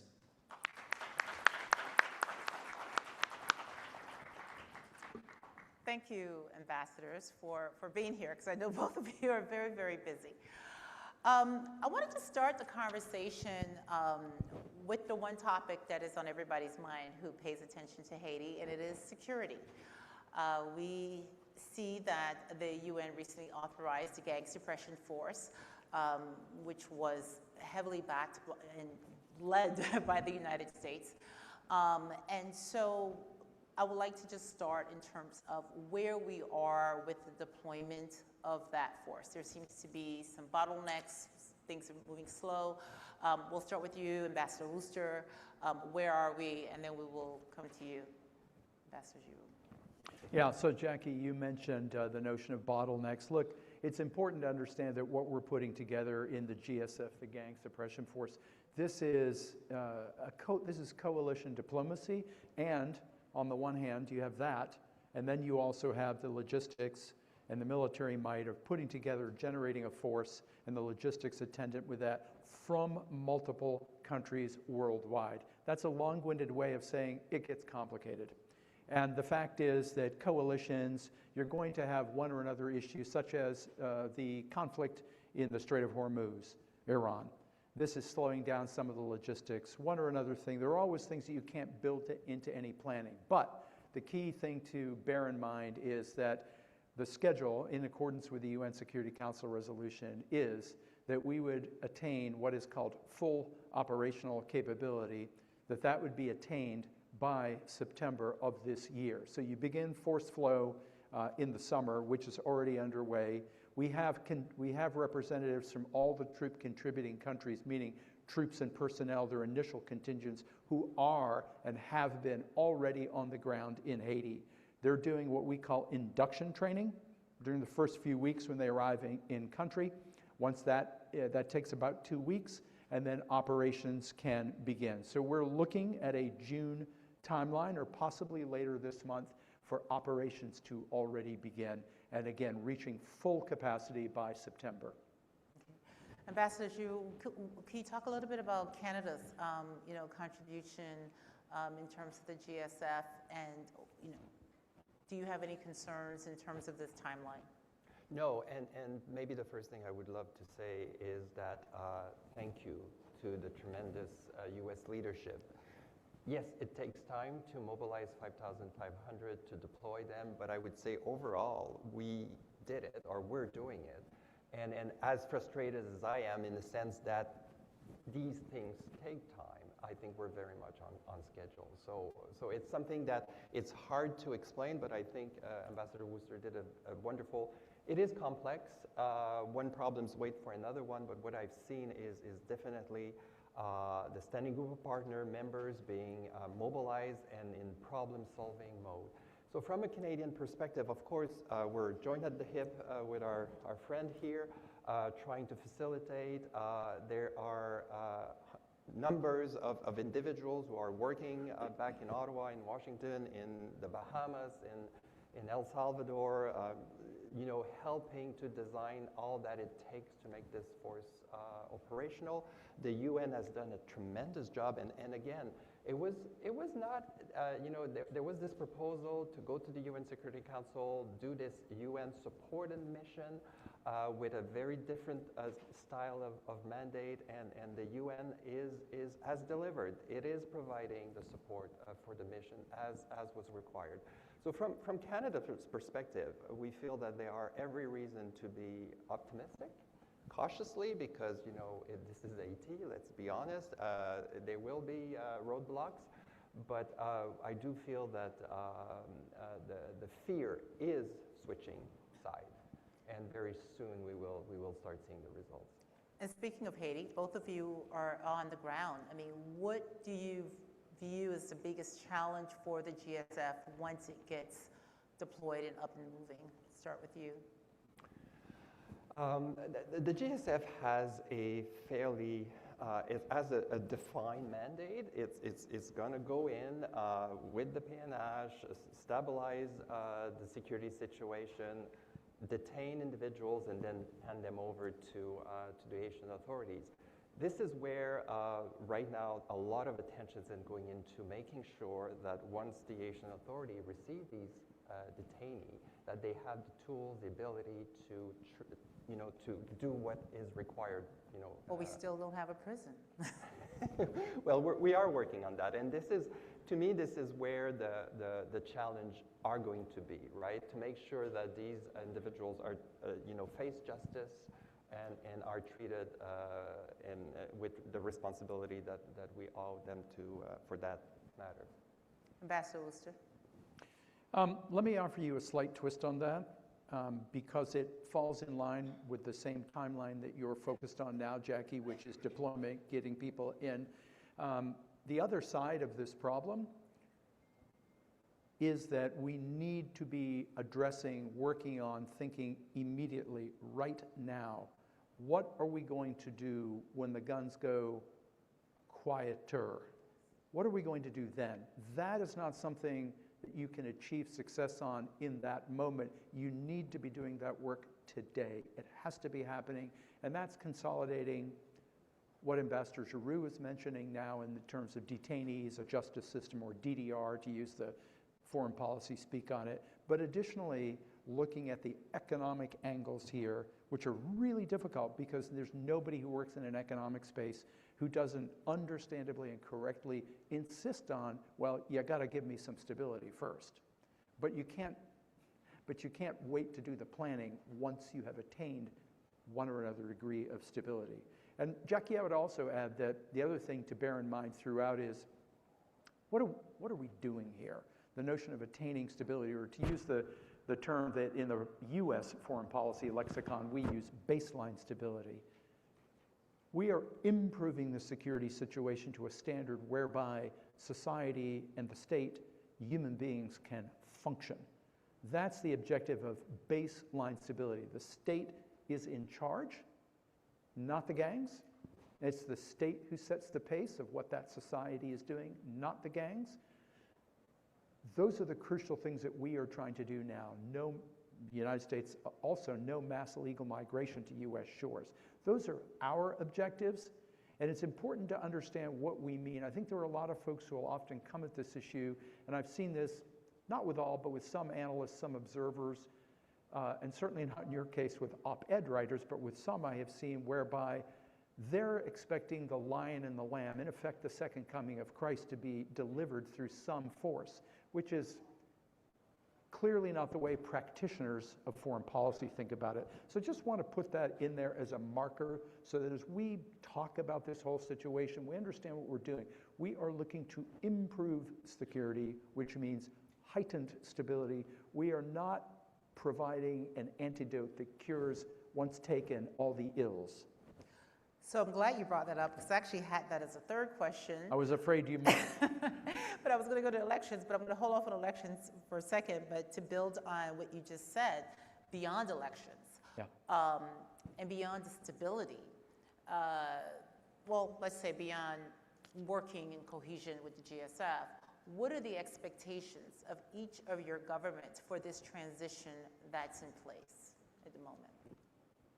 So my new motto is act today, think tomorrow, and to reemphasize the point that was just made.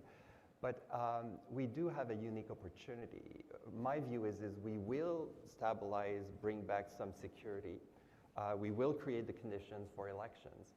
But how do we make sure that that security is lasting? Because the cycle history shows that it hasn't been the case in Haiti.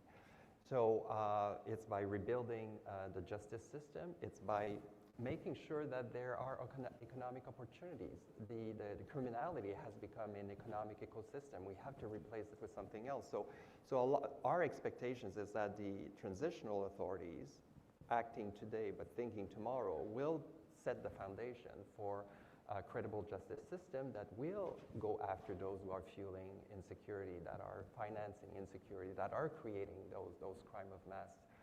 And also responsible economic actors that will, act in the benefit of the population, grow the economy, pay their taxes, so that the state has the revenue to invest its own security. I mean, it's not normal that we have to come and help in that way. The Asian authorities should have the security forces to do so, and they need to grow them and maintain them. How do we do that without, seeming this very fine line? We don't want to seem like we're reaching. We don't want to seem that we are preaching. Often we see the U.S. gets blowback, right? But how do you convey, how do you make them care? How do you do that in your capacities as diplomats in this country? Oh, thanks, Andre. Okay. Look, for us, elections are, among other things, a flashpoint for security, which means it affects our paramount objective, which is stability. So that's the lens through which we look at elections. In terms of, Jackie, if my ear is hearing your question correctly, how do you beat back cynicism? There's a feeling today that when the government speaks, they talk about DDR. Which government? The Haitian government. They talk about, we need to do something about the kids. But I'll tell you, the last, experience that I had in Haiti is where, if 1 in 4 individuals live in a gang-controlled neighborhood, the 3 who don't, they don't see the one who lives there as being a victim. They see them as sort of, it's your fault. And I fear that we're going down this certain path. So it's like giving the political will. So, the government, the transitional government says the right things, but everybody is waiting for the action. And you all don't want to be the ones to say, well, you have to do this, you have to do that. But recently Canada has, voiced some concerns in terms of the justice, some decisions, and we saw the reaction. So, when we're talking about putting in measurables, how do you convey to the government in place that this has to be worth something beyond an election, the ballots? I think that the government, insofar as my interactions with the government, indicate very clearly that they don't need a lecture, if you will, from me or a finger wagging about why. They know why, but it's very hard to be the first mover because of a very predatory political culture. It's very hard to be the first person who's going to, let's say, accountability, which gets bandied about a lot, and impunity. It is correct as a matter of principle and as a matter of the functioning of any political system that, yes, it is true there needs to be accountability for legitimacy. There needs to be no impunity. It is correct. But who's going to be the first mover when any move is going to cost you, and potentially very dearly? Who can be that first mover? It's nearly metaphysically impossible to do that and to survive beyond 2 or 3 moves, because where are you going to find the support to do it? It is, let me tell you, I don't have the answer other than that we continue to build to the degree we are able, and this cannot be only the United States and Canada, but a safety net, if you will, of if you take these very hard actions that require, in the case of decision makers in Haiti, not only moral or political courage, but in, unfortunately, many cases, physical courage, that extends also to families. If you take these moves, we will support you. And then what bank can they go to with that? It's a difficult predicament to put anyone in, even if they wish to, their volition is in the right place. Now for the tough question, elections. Latest price tag, this morning I was listening, $254 million. They shaved $25 million off of it. On the ground, there are concerns about what will it look like, how will we carry it out, and I'm not gonna, you guys are not the technical guys, so, but just, in terms of each of your respective governments, what are the expectations for elections?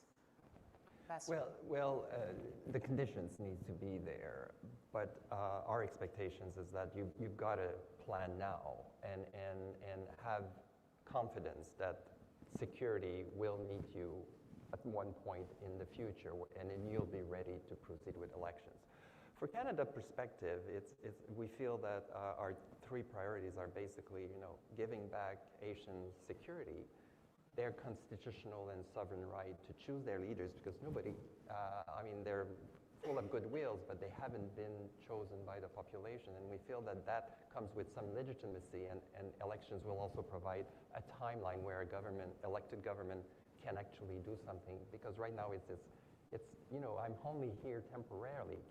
What can I really achieve? So of course, security, elections. But thirdly it's also, as I was saying, setting the foundations for lasting stability. So we're confident that the current transitional government has its eyes on the right priorities and will deliver. But everybody has a role to play. And I would say one of those, I know it's hard, but you've got to believe. You've got to believe that it's going to happen.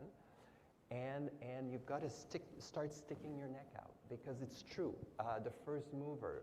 But I would say it's a handful of bullies who are creating the chaos, but everybody's fearful of their ability to neutralize. But if everybody gets together and say, we're going to start doing things differently, I do believe that there is hope. Ambassador Ulster. Yeah, so Jackie, in our case, there's no light, as you heard Andre mention earlier, there's no light between us on this, and not only amongst the United States and Canada, but a number of the other countries who are involved, the so-called international community. Look, we've got to set conditions to enable, first and foremost. That is, you've heard me say it before, say it again because it's that important. Paramount objective is we've got to set the enabling conditions, which is stability. And once again, I return to a definition of it, which is that you can have credible elections. Please, please, please, no confusion here about setting conditions and then saying the word security and stability means there will be a curative. It is not the case, but it is the case that it has to be sufficiently safe that people can go forth and do the vote. And again, that is a reinforcement. The election itself is a reinforcement of the stability objective. I've also heard a little bit between the lines here the question of, during elections, dubious, say, candidates who might be, the prospect of, well, what about this person or that person who's, let's say, infamous, to make it simple, being involved in a political campaign. Our view on this is for, and I think, Andre, that's what I heard you say, this is an issue for the Haitian people and the Haitian government to decide who is going to be a viable candidate for them. Obviously, there are some numbers of people who we would hold our nose about. I think they're pretty well known, most of them with a lot of blood on their hands. But at the end of the day, we don't own this. If they were to turn in our direction in terms of any legitimation, we certainly would have views on that as the United States government and in terms of our policy. But this election isn't ours to own, and I want to be early on to make that clear. This is a matter for the Haitian people and the Haitian authorities to decide. Despite the myths and the fantasies that it's our dark hand creeping in from some direction to run it or flip it, this is for them to make determinations about, not for us to issue a diktat on. But are we giving a lot of credit in a situation where, in an environment where impunity has been the order of the day? At the same time, your respective countries have sanctioned a number of people who have been, as we say, blanchis by the Haitian justice system. How do you reconcile that to a population that, has not been schooled on, 1 + 1 = 2, no fault of their own, but to convey that? I mean, we didn't get here by ourselves. I mean, how do you balance that? As it was said, we feel that we are doing our part by sanctioning individuals that we feel are contributing to the problem, and we will continue. Our sanctions regime is a dynamic regime. We are always looking for information, and we will do more if we need to, but that's just a way of trying to send a signal that you've got to change your behaviors. But I'm asked, so what next? And I say, well, open investigation. That's what the Asian state needs to do. I mean, there's hope down the pipeline in the sense that the Presidential Council has set up the decree for those special tribunals. And those special tribunals for financial crime and mass crime are needed because, within one structure, you will have the ability to investigate, to accuse, to judge, to trial, and condemn. So because right now there's too many intercept points in the justice system, but ultimately, as was said, it is for Asian authorities to do their own part there. We can do it for them when it comes to, investigate and condemn. So both of your countries have been very supportive of the Haitian National Police. And in fact, it is because of the generosity of the United States, Canada, France, and a few other countries, the UN, that the PNH, despite all the challenges, has been able to really hold the line. I mean, the state has not fallen because, they've been there. But I've just spent 42 days in a trial on the assassination of Haitian President Jovenel Moïse, more than 5 years. And we had to listen a lot on the weakness of our ability to investigate, of the problems. And it was interesting in that courtroom, regardless of where Haitians stood on this question of the president, they all felt very badly when, the argument was made that you can't trust anything, and look how they investigate. And so I asked some of my police friends in Haiti, what is the question I should ask you each? And they said, well, they acknowledged generosity, but it says, could we get them to coordinate a little bit? Could we get a little bit more investing in terms of carrying out investigations? I'm just sort of wondering that, is there an effort to coordinate your respective support of the PNH going forward, especially when we look and see the huge challenge? There's a gang challenge, but there's also a criminality challenge. There's a justice challenge. You hear all the time from the police, we arrested, justice released. So where's your respective countries thinking in terms of your future support for the security apparatus beyond GSF? So for us, it's a priority because we see it as the only way to stabilize and maintain the stability going forward. I will spare you the details, but we are, when it comes to build capacity, to mentor, to provide technical assistance, we are doing it at every step of the way.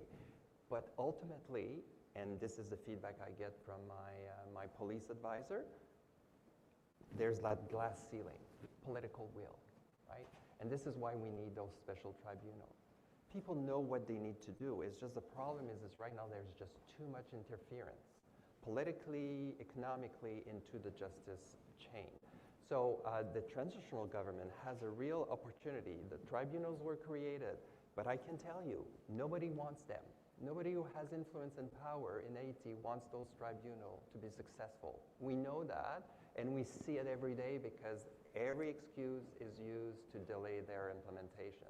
Transitional authorities really do have an opportunity to set the foundations of the tribunal once and for all so that they will deliver for the future. But I like to say that I've lost my innocence in Port-au-Prince, in the sense that I've seen, you know, people telling me one thing and do the exact opposite the next day, but I haven't lost my optimism. Thank you. Ambassador Worcester. It's hard to overcome what Andre said. I mean, he's spot on. Really, in terms of adding more to it, it comes down at the end of the day, no matter where you are on God's earth, it comes down at the end of the day to, are you willing to pay the price to take an action which you know is doubtless going to be gracious, controversial? Are you willing to do it? And the answer to date, unfortunately, too often has been no. Okay.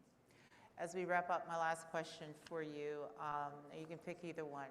Either what keeps you up at night, or what would be your word to the transitional government as we move ahead?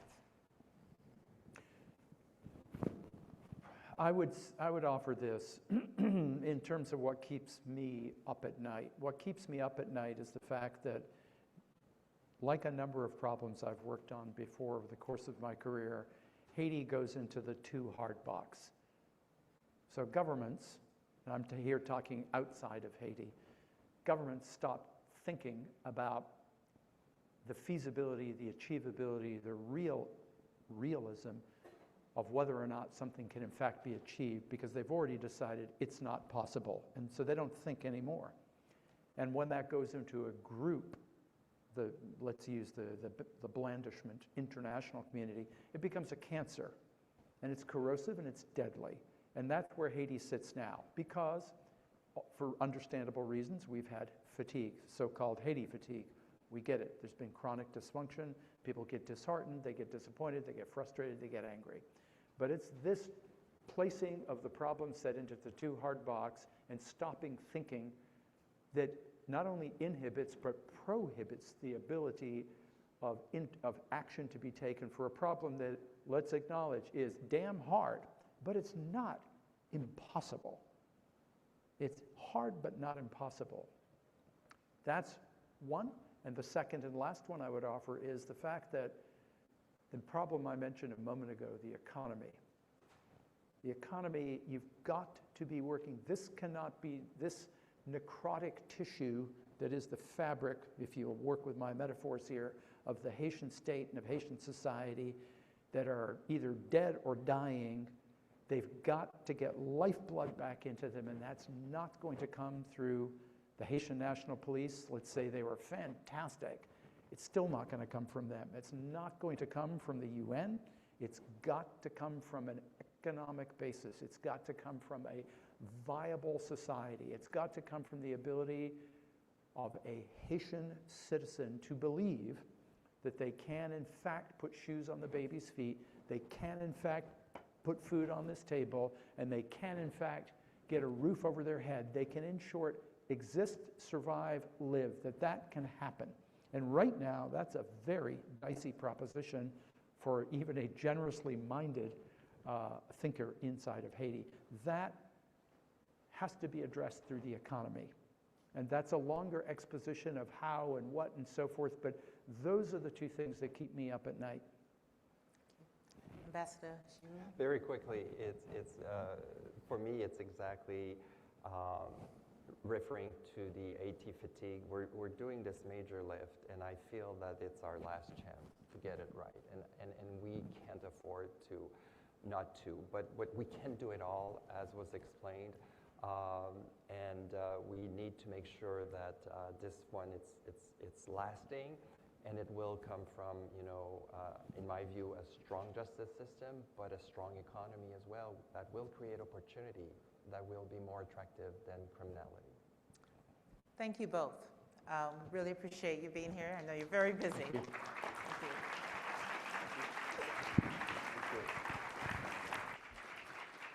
All right, while we take this picture here, one more round of applause for this great discussion.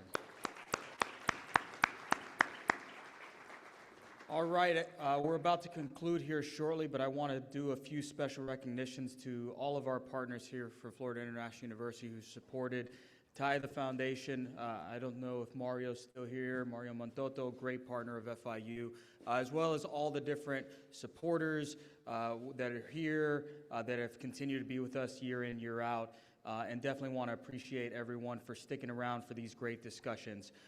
One final time, I will introduce my brother from another mother, the Vice Provost, Dr. Brian Fonseca.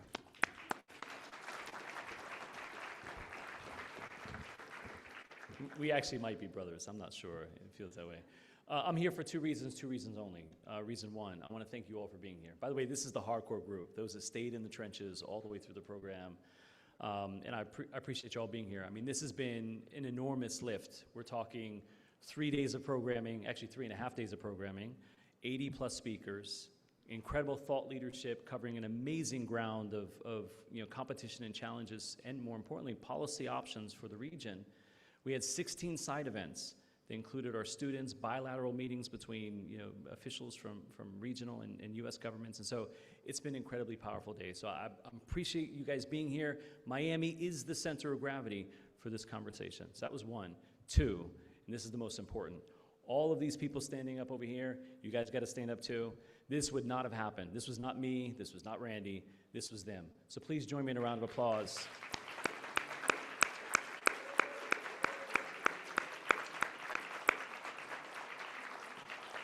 And not over 3 days.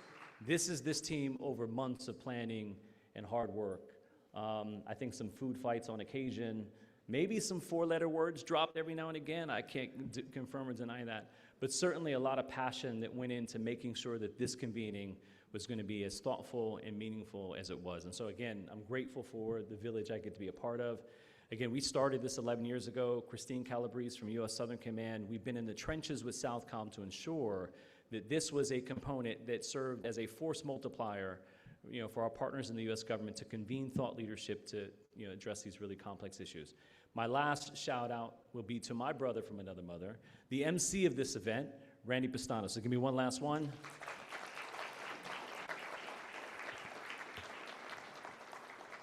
I wasn't sure if he was going to get his name right at first, but it turned out okay. I was worried for no reason. No, he did an exceptional job. And like I said, he spent 18 months at the Pentagon serving in the Assistant Secretary of War's office. And so FIU's incredibly blessed to have him back. And so with that, we conclude our 11th annual. I expect to see everyone at the 12th Annual Hemispheric Security Conference next May 2027. Thank you all.